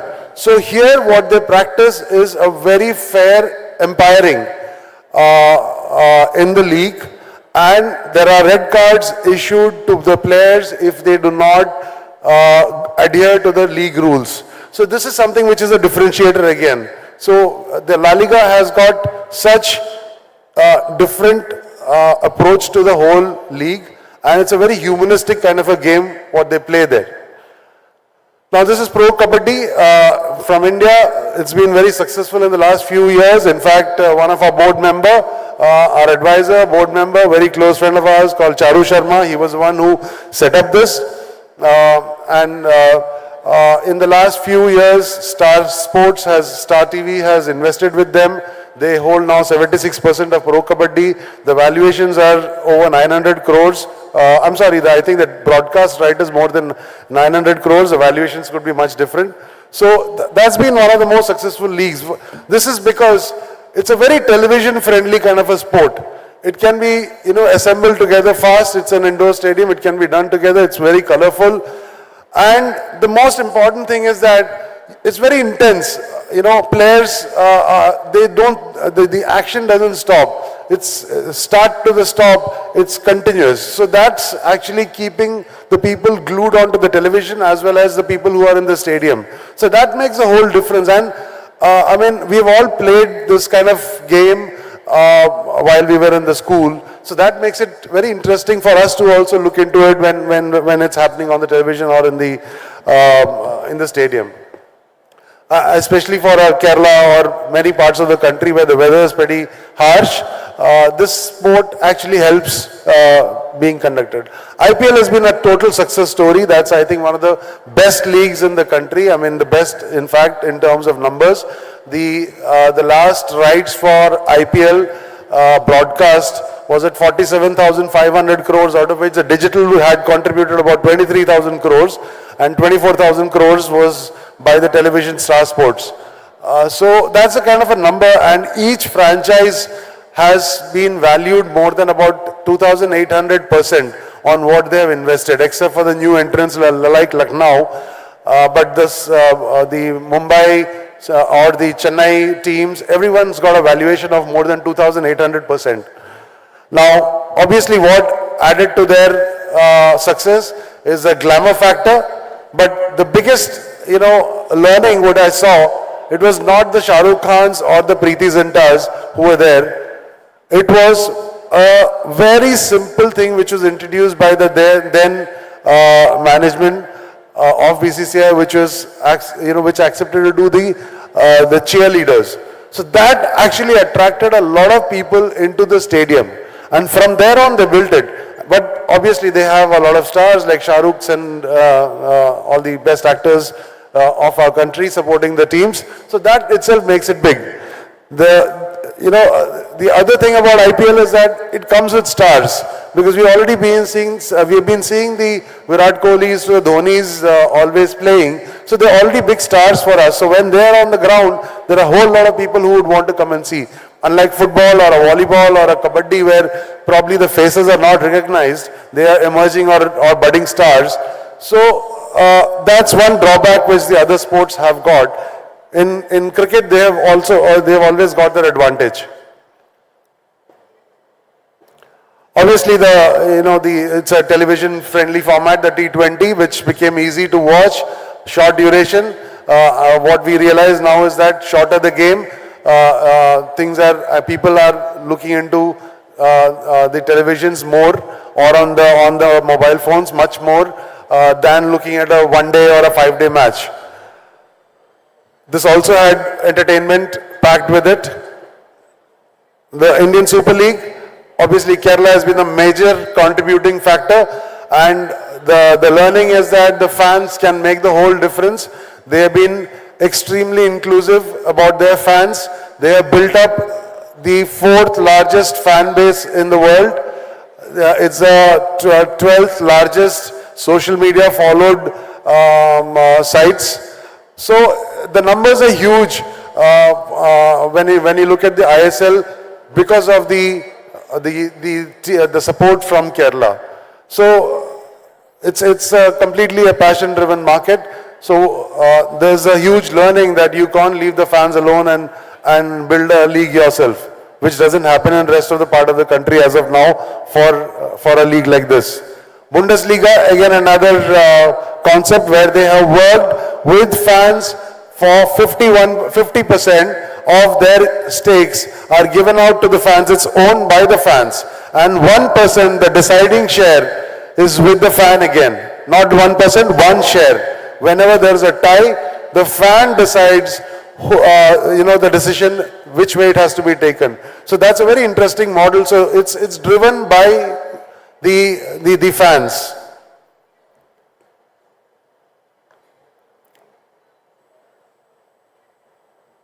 So Saudi Pro League is another big success because of the stars what they have brought in.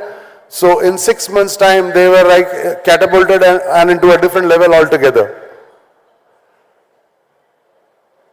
Now, learnings from the league. This is something which we are launching now.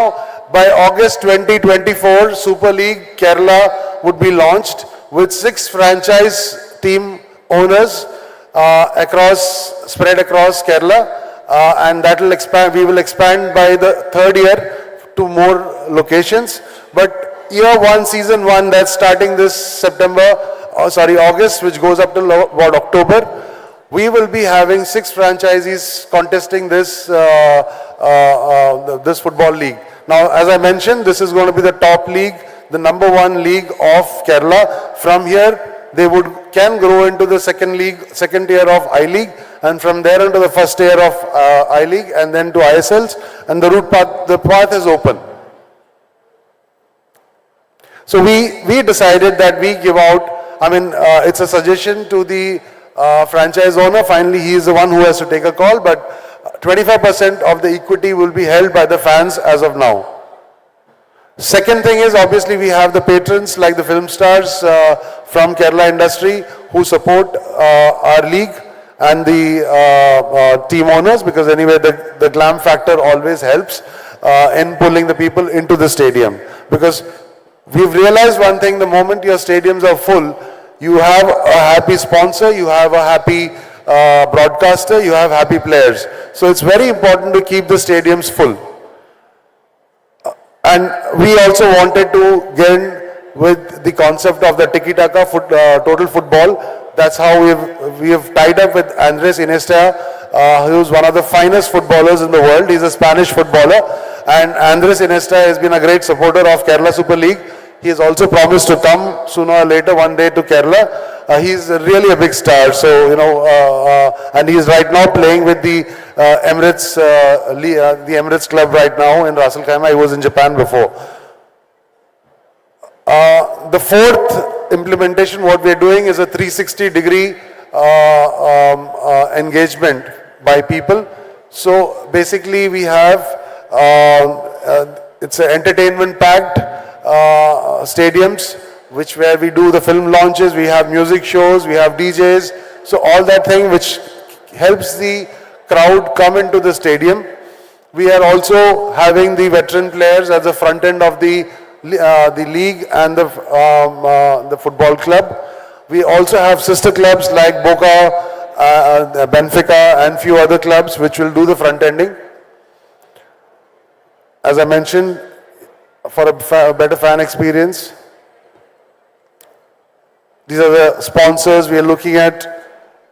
And finally, what we realize is it should be something which is it should be a league which is owned by the people. Unless the ownership of people comes in, they will not, our league is not going to be successful. So that's the reason in the last 4 years, about 5 years now, we have trained over about 20,000 children. We have got 56 centers in the state, everyday training. Now we are committing ourselves with 8 new football stadiums, because unless the stadiums are there would not be enough of a place to practice or to have matches. So this is something which we are doing it for the people, so that they all become a part of the league. So we also have the great ambassadors who have,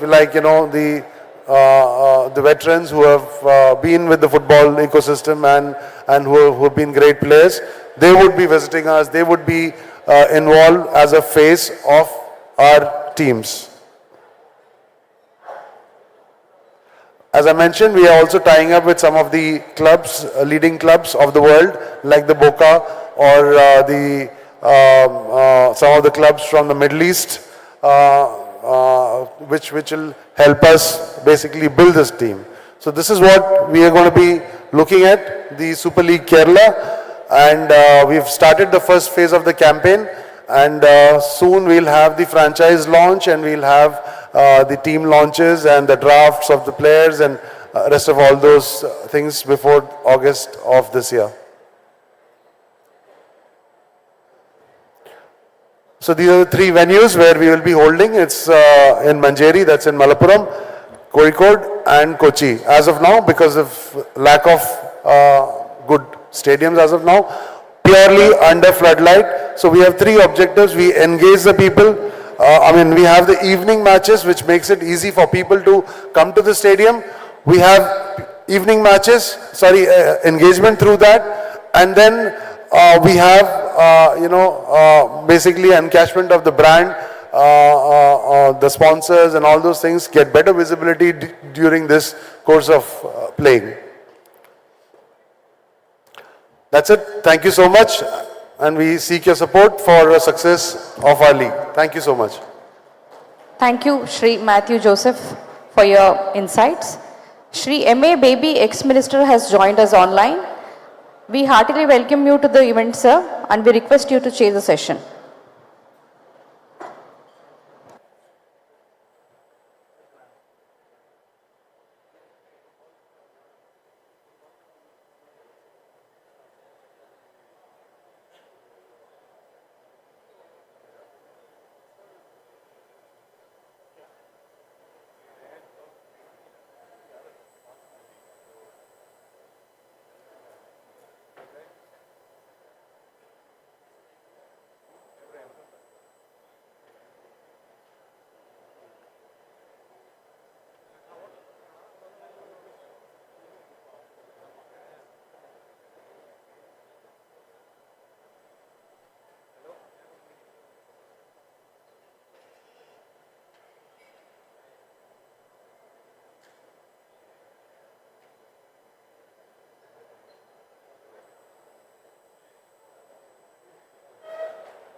Hello.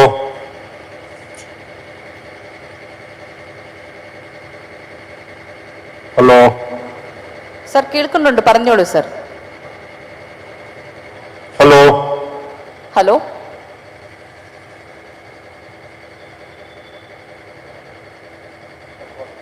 Sir, sir കേൾക്കുന്നുണ്ടോ?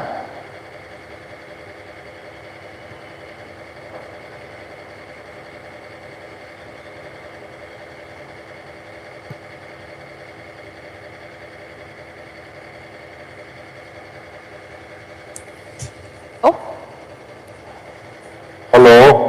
Sir കേൾക്കുന്നുണ്ട് sir. നമസ്കാരം sir.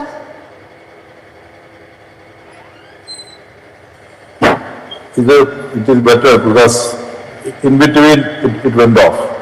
So they are suggesting that trying to the Sir, you're audible, sir. You're audible now. Can you activate it?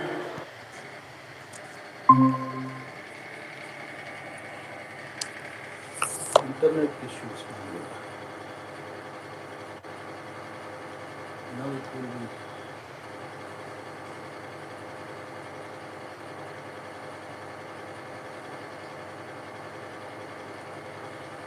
How to get out of this? Just off.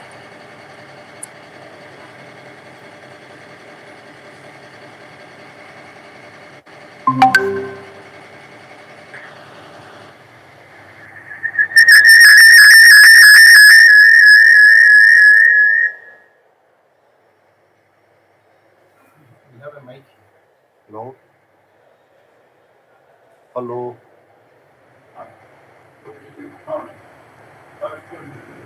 Hello.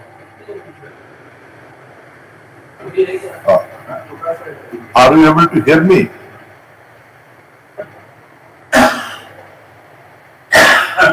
Hello. Hello. Hello. Hello. Are you able to hear me? Sir, you're audible, sir. Audible, sir. My dear friends, I hope you are able to hear me. Now, I congratulate the Department of Sports, Government of Kerala, the Honorable Minister, Mr. Abdul Rahman and his team, and the Secretariat of ISSK for having taken the initiative to organize this international seminar related to sports. How sports can be made more useful to society, the people. The aphorism, the wise word is well known that a sound mind need to have a sound body. So the health of the mind and the body are equally important. You have to nurture your mind on healthy lines, and we have to nurture our body also on healthy lines. So sports is not something which is meant to create legendary athletes like Jesse Owens, Carl Lewis, Milkha Singh, and the like, or from the field of football, tennis, badminton, volleyball, various other athletic fields. We can definitely remember outstanding sportsmen and sportswomen. It is important to have outstanding sportsmen and women, but it is equally important to have sports as a culture being understood and practiced by all sections of society. आम आदमी के लिए भी sports चाहिए. Common people also should have an approach towards sports, a realization about the importance of sportsmanship, both physically and mentally. Now coming to our topic, how various partially commercial interventions in the field of sports, like Premier League, ISL, IPL, and so on, for football, for kabaddi, for hockey, for badminton. It's a recent experience in our country, India. This league system that is prevalent in Europe, mostly in Europe. The most celebrated leagues are NBA in USA and Premier League in England. Then, being a fan of Lionel Messi, I used to follow La Liga, then Bundesliga, Italian League, French League also, because Messi joined there, then I started watching. Now, I don't want to take your time because time restriction also. So far as the Indian experience, first of all, the spectator interest in various sport forms, where we started this IPL, ISL series. There is a vast spread, depth and interest among all sections of people, especially youth. Our standards have also improved because some of the internationally known sports people have started participating in our leagues. But sufficient focus and attention is not being played to nurture new generation. There is a lot of profit generated through broadcasting rights, sales of tickets, merchandise and so on and so forth.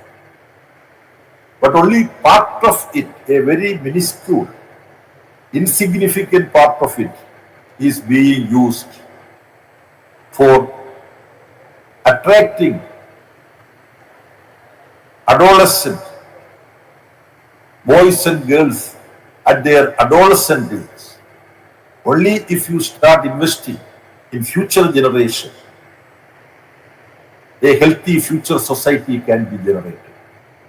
So my first point is the inadequacy in investing for future, nurturing future generation. My second point in this context is the prevalence of corruption at different levels. When in anything big money is involved, corruption also will be there. So there has to be very strict internal and external auditing, oversee of the finances of this very huge commercial exercise. Now sports exercises, league arrangement, this has become something involved with big money, very huge money.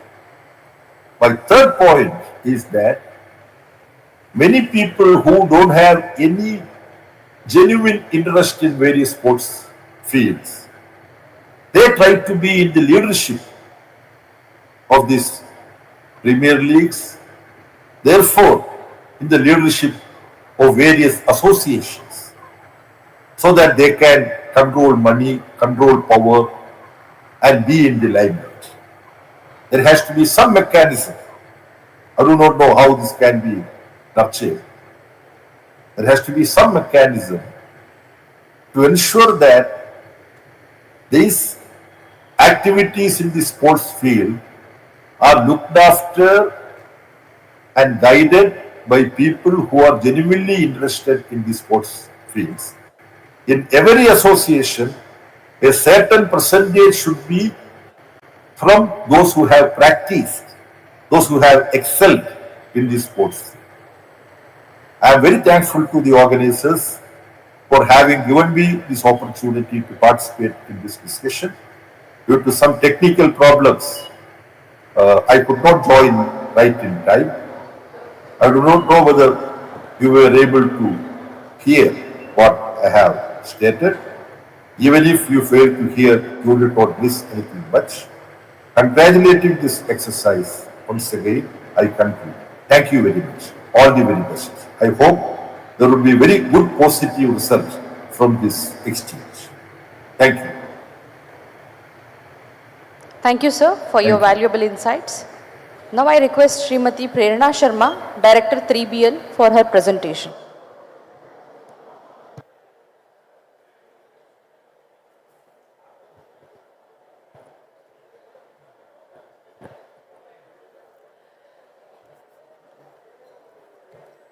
Good afternoon, everyone.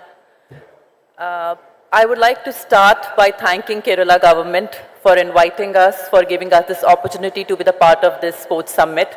And I would like to congratulate Kerala government for taking up this initiative to have this summit. I am Prerna Sharma presenting 3BL. I would like to start with explaining the format of the game we have a league in. I would like to explain what 3x3 is. 3x3 is a basketball format which is official medal sport.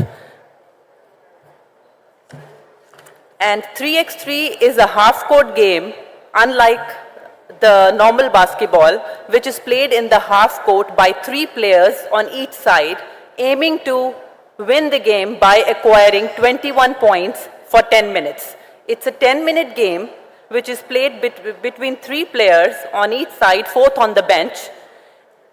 So the rule of the game is either you play for 10 minutes and whoever have the 21 points win the game, or whoever acquired 21 points before 10 minutes, then the other team wins the game.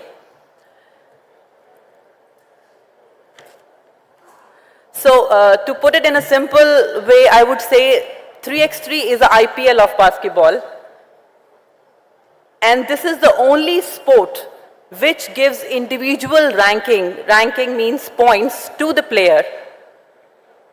So being a team sport, it gives individual ranking to each player playing in this format. And I would like to explain about our league 3BL, which has been in India since 2017.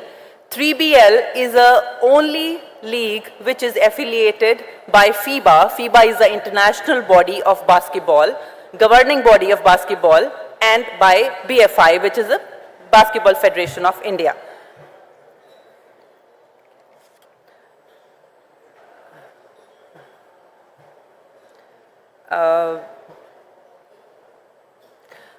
And we have executed 3 seasons till now in India. 3rd season was executed in state of Punjab, India.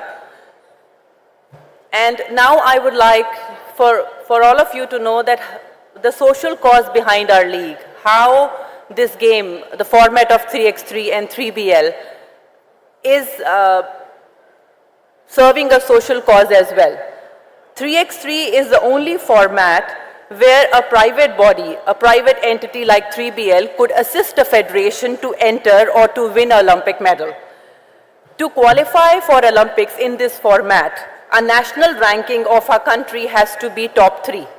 And to attain that ranking of top 3, individual ranking of 25 players on the top matters.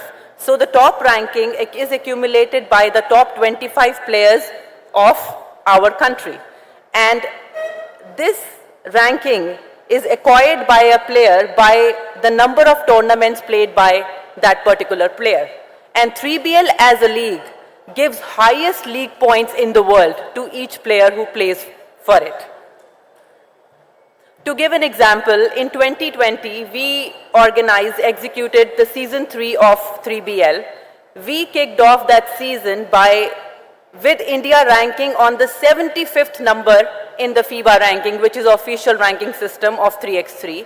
And we ended that season with India ranking at number 15, which was achieved by all the players, Indian players playing in that league, by accumulating all the points acquired by those players, which made our ranking go from 75 to 15. And this game is a 10-minute game, entertaining and very fast game. It is organized in the city center or any high traffic area like a mall. So we don't need a stadium to have this format. And now I would like all of you to watch a small clip of our season T for you to better understand that what we did and what we have been doing in India. Thank you.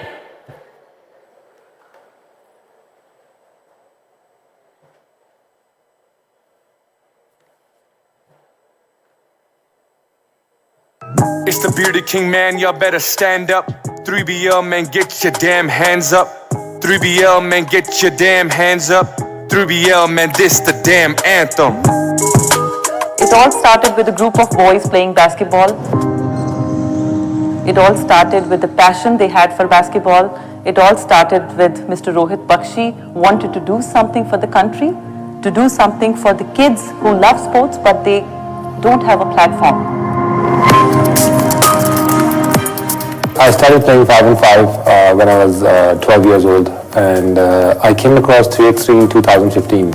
The exciting part to it is it's like quick, solid action, like how T20 is in cricket, so it's like a fast-paced game. It's way different because you're supposed to be more agile, more quick and way faster because you have only 10 minutes to like showcase all your abilities. India has a lot of talent to offer, but it's just that they require a platform. They need something to look up to. They need something to train for throughout the year. That's when I first thought that India requires a league. Hi, my name is Ari and I play for Pune Panthers. Welcome all, here we start the season. Welcome Team Mumbai Heroes, everybody. Dropping it to Big, and Big takes it to the hoop and makes a first shot off the glass. It's exciting that 3BL has been able to give them that platform to shine and express themselves and be the best versions they can be. ये बहुत अच्छा format शुरू हुआ है, आगे चलता रहा तो बास्केटबॉल बहुत फेमस हो जाएगी इस इंडिया में. It's a street sport, so it makes it very entertaining. You will see women doing athletics and doing different kind of things at the court. It brings the drama in and emotions and, you know, so it builds, it is like a movie, a 10-minute movie.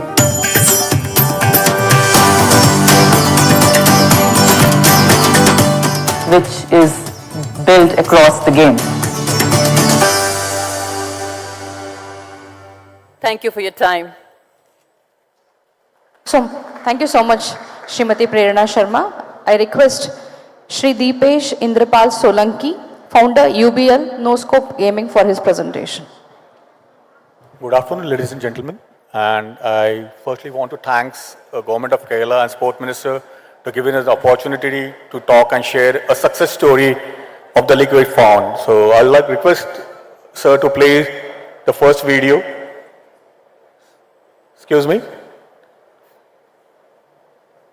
So UBA stands for United Basketball Association Alliance, which I started long back, and here's the promo for that.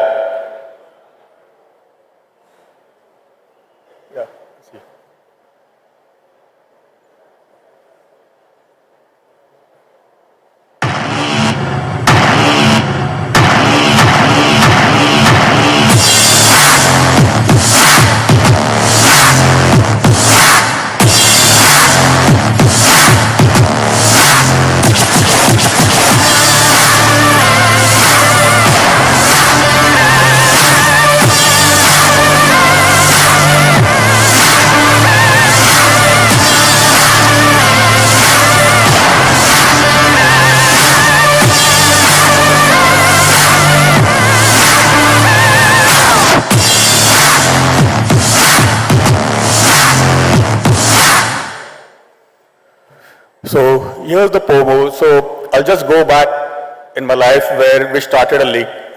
My background, I'm a professional baseball coach and a character for Walt Disney movie called $1 Million Arm.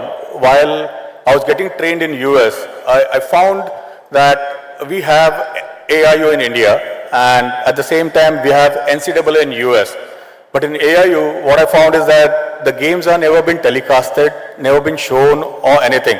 So while my journey towards building a league in India, I traveled to Banaras Hindu University in Varanasi. And I found that the courts were all cemented court and everything was like maze over there. So altogether, what we thought is that how about starting a basketball league for the university level first. And we successfully hosted the first basketball league in Satyababa University, which was, I can say, the world's biggest university championship, in which more than 740 universities participated for the World National Championship. So the idea came that there is nothing happening right now for the basketball players in India apart from nationals or Asian Games or anything. So how about getting all the university players to play for the professional league?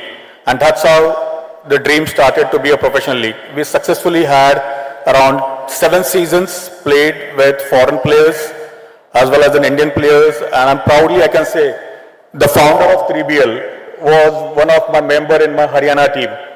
So it's good to see he's doing great right now. So that's how we came so far with the journey. The lessons I learned, like the basic lessons which all we hear in our life, like everyone knows the story about rabbit and tortoise. The lesson we learned was slow and steady wins the race. So we were quite slow, but we were on the right direction. But that is the one version which everyone knows. The second version was that after the race, Rabbit said that let's have a race again and we will compete again and just see who is better than us. So the race started.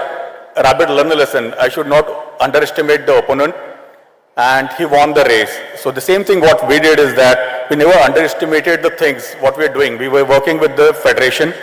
We were working with the universities, and my most target was the university players to come on the board. So the lessons learned from A to B. Then there was a third version which I learned was after winning, Rabbit won one race, Tortoise won race. So there should be a finals between us.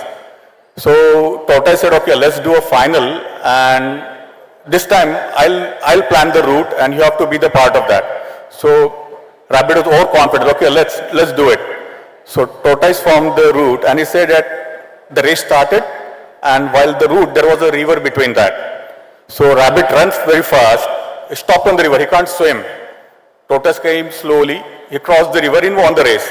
So the lesson was learned, we should always work on the strongest link what we have. And the strongest link what we had for the basketball league was the university players, because they were never recognized by anyone. Just imagine like a kid playing for his whole life, but no one knows him. So my dream started to be, why don't we have a LeBron James of India? Why don't we have a Michael Jordan of India? So you can see in the trailer what we saw, the TJ Shai, he was a dunk champion in India. So we wanted to make an Indian athletes, Indian basketball players to be heroes.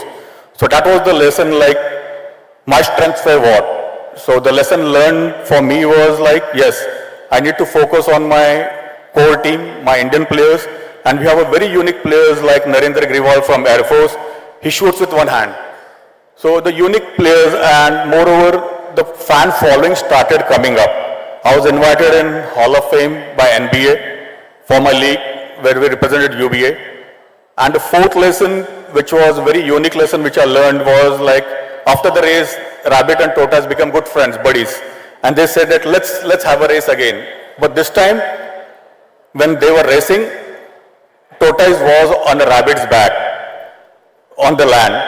And when the tortoise was in the river, rabbit was on a tortoise back. So thing is that we should combine, we should bridge with the players, with the association, with the companies, with the sponsors to have a good bonding so we can foster the things ahead in the right way.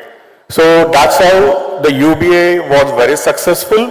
Eventually we can't continue because of the financial things, but yes, we changed the scenario of basketball in India. Any player right now who knows basketball will definitely know UBA, because har ghar mein there was basketball, and I'm very proud to say that I had around 29 players from Kerala and 3 coaches, Mr. Anthony, Mr. Sudeep and Mr. Sunny.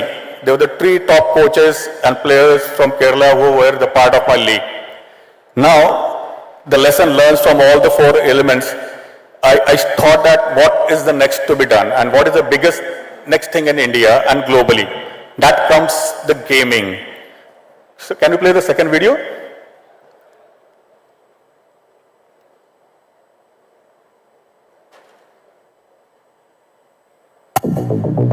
No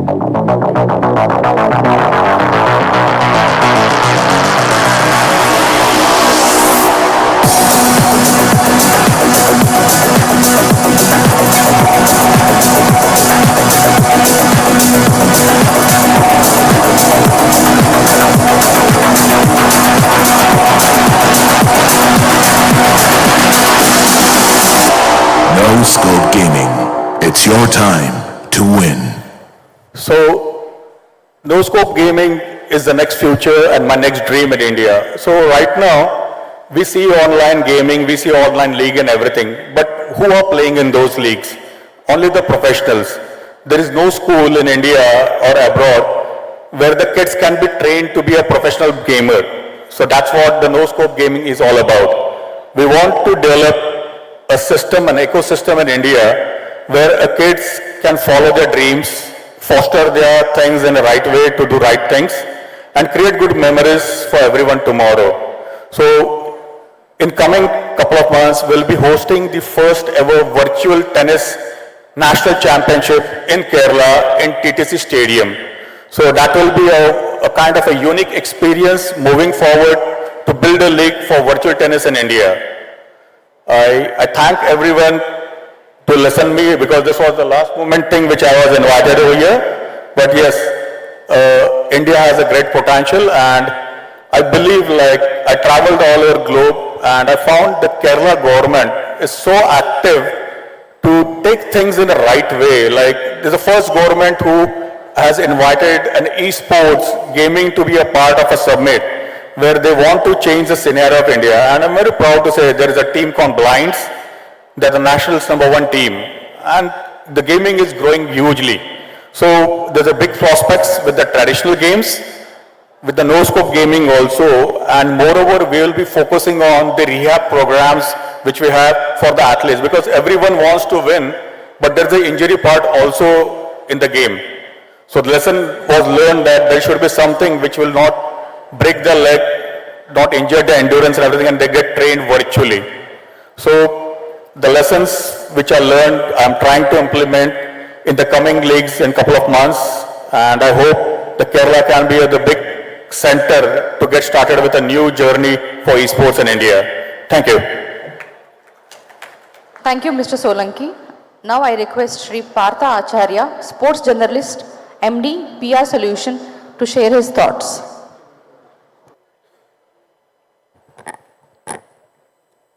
Thank you for giving me the opportunity.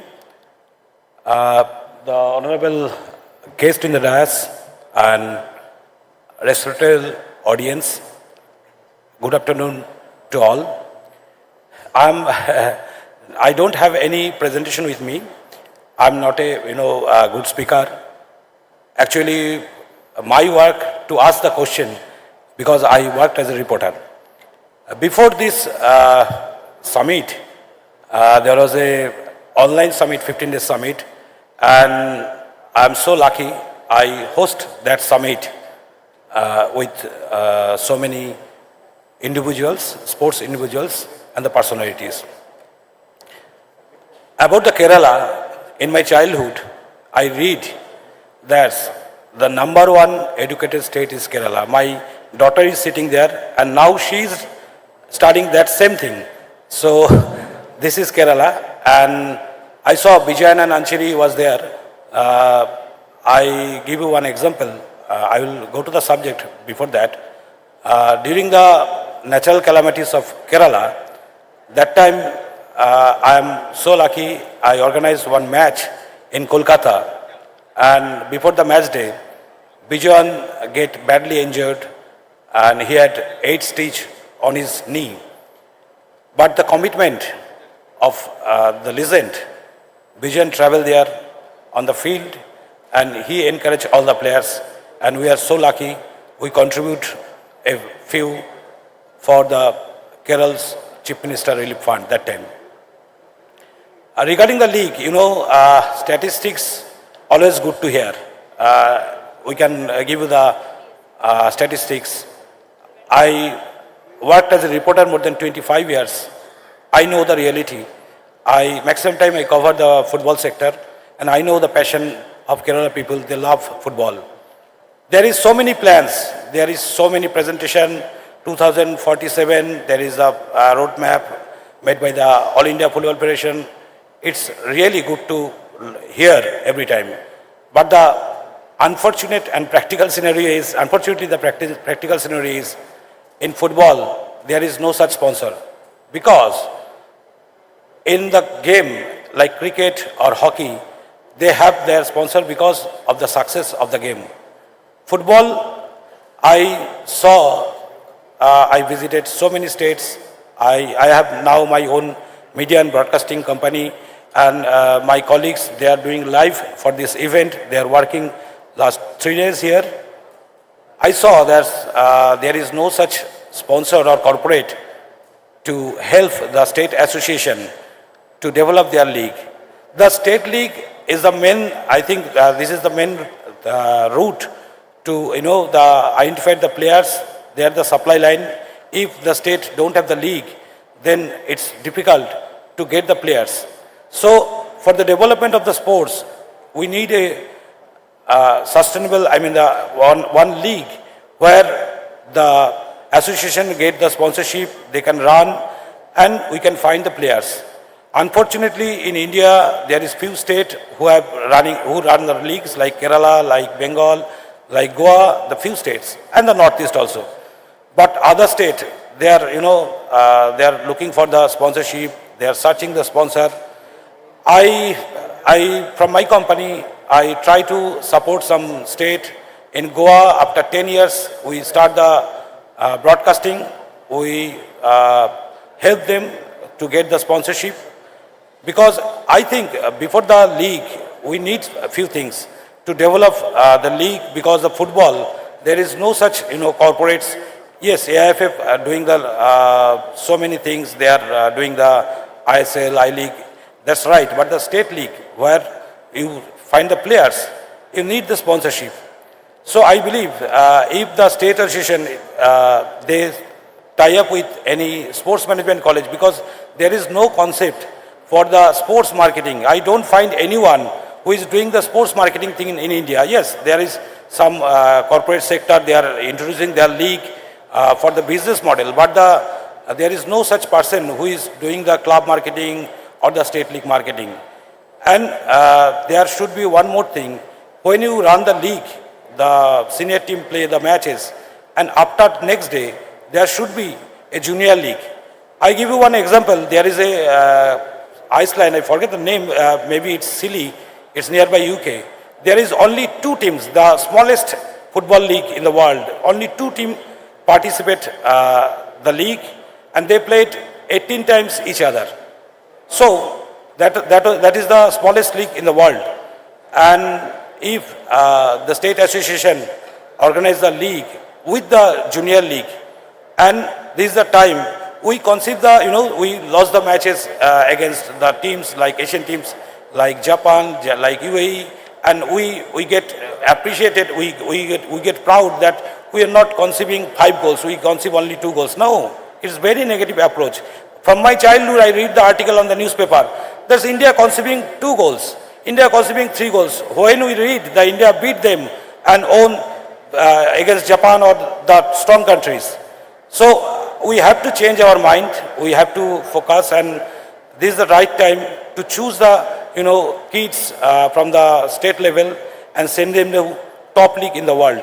Yes, it's impossible because of the ranking. We can play in lower division in the European leagues. That can be changed the Indian football. And I believe this is a time where the people don't have the time to sit and watch the TV for the league. I think this is a digital age. So the league should be telecasted on OTT platform, because then the state association gets some revenues. They don't have the sponsor. So that can be one way, I think. And other thing I feel always, the Kerala football, 7-8 football is most popular game here. So I believe in future I can see FIFA give the permission to, if anyone apply from here for the 7-8 World Cup, I believe Kerala is the right place to organize the 7-8 World Cup in future. And I believe the football can be changed if the state association take the strong decision and the other, because we are not here to, hear that India consuming 2 goals, 3 goals. We want to hear the India beat the strong countries, then the scenario will be changed. So it can be happen through the league. If the state association make their proper planning, then it can be happen. Thank you all. Thank you. Thank you. Thank you so much for your valuable insights. Before opening up the floor for question and answer session, I would like to summarize. The session started with a thought-provoking statement. If you win, you will have dinner with family, and if you lose, you will be the dinner. Then we went on to discuss the importance of language, a necessity of a pro-business environment, involvement of celebrities, 360 engagement of audience. We also deliberated on need to focus on new generation, their choices, eradication of corruption and other malpractices in the sports field. We also spoke about importance of bonding among various stakeholders that are involved in the league. And all the speakers unanimously agreed on sustainability, inclusivity and innovativeness. It was a very intense session with a lot of passion. Thank you to all the speakers for your valuable insights. Now we'll open up the floor for a question and answer session. Any questions?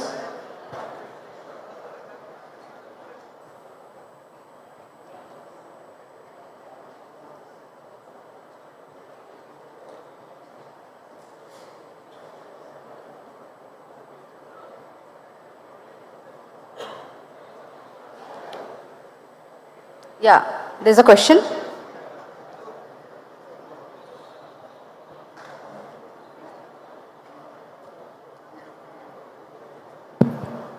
Okay, my name is Rasina Iqbal. I'm coming from Sports Management and Research Institute.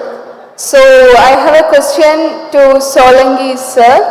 Why Indian Association are not promoting European model open league? Why are we going behind American model closed league?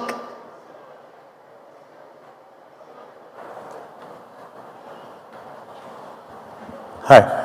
It's a good question, like why Indian Association is not promoting the European model. See, we are a diverse country, and most important thing is every sports facility and the infrastructure with the university. Just tell me how many universities in India have a cricket ground or a soccer ground. Important is that wherever we go, we suit ourselves according to our condition. So most important thing is that in Europe, the market is open, the football is at the next level, the universities want to do the things. But in India, there's a tradition called like, if I'm an athlete, I'll not ask my son to go be an athlete earlier because he wants to be a doctor or engineer. The things are changing right now. Indian Association, universities, I'm the first person who telecasted the basketball for AIU on the 10 Sports Live. And it was commemorated by the Lakers dunk champion Cedric Ceballos. So it's not that it's not changing. The things is, it will change, it will take some time. We are on a track. We are developing the infrastructure as we are expecting to be hosting an Olympic in 2036. So things are moving. It will come eventually to Kerala as well, and you will see the changes. So it's not that we are not trying, the things are moving, and the biggest example you can see is Khelo India. So Khelo India has the university structure, they have a school structure, they have a youth, they have the master's structure also. So we are slow, but we are in the right direction to take things in the right direction ahead. Got it?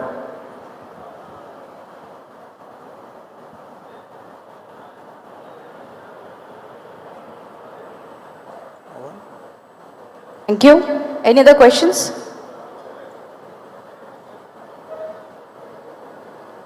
So we'll wind up the session. Thank you so much.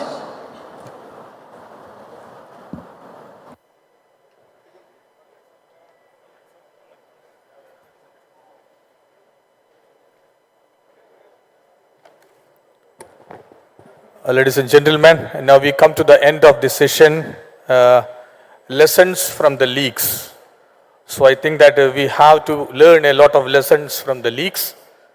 So it needs a lot of adaptability, flexibility in our current system, as our speakers have already discussed with us.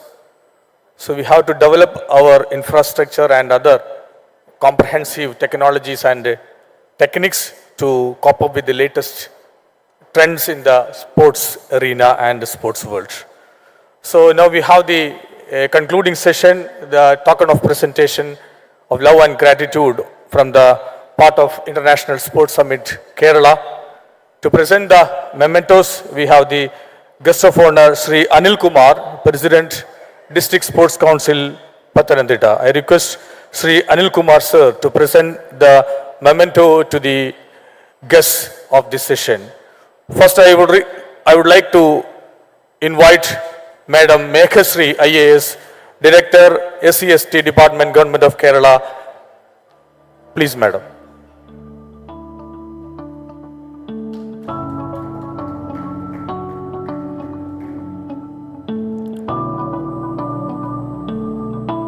Sri Matthew Joseph, CEO, Scoreline.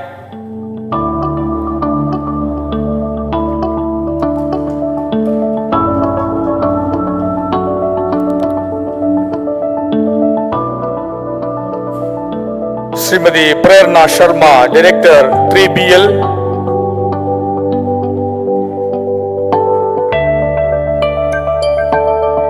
Sri Preta Acharya, Sports Journalist and MD of PR Solution.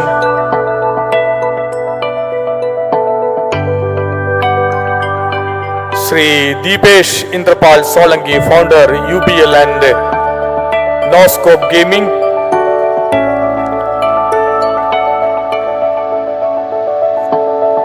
Thank you, sir. Thank you, Sri Anil Kumar. And to conclude this session, I would like to express my sincere thanks and gratitude all the dignitaries present on the dais and the audience for a very valuable and fruitful discussion. Thank you all. Thank you very much. Thank you all. So thank you so much, everyone, and that was the session on lessons from the leagues, and that was an amazing session, definitely. And please accept these mementos as a token of gratitude, as a token of remembrance from our side. So once again, heartfelt gratitude to all our esteemed guests on the panel for your views, your perspectives, your contribution to the topic lessons from the leagues. Definitely, that was really beautiful.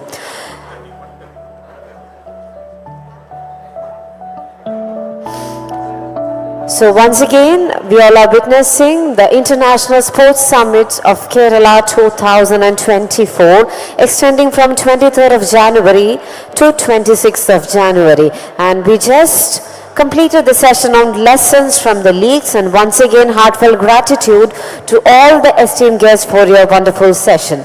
And now, we are going to take a lunch break and requesting everyone to be back after the lunch break at sharp 1:30 p.m. We will be taking a lunch break for now and requesting everybody to be back in the hall at sharp 1:30 p.m. and we will be continuing with the session. Once again, we are going to take a lunch break now and requesting everybody to be back in the hall at sharp 1:30 p.m. and we will be continuing with the session. Thank you so much.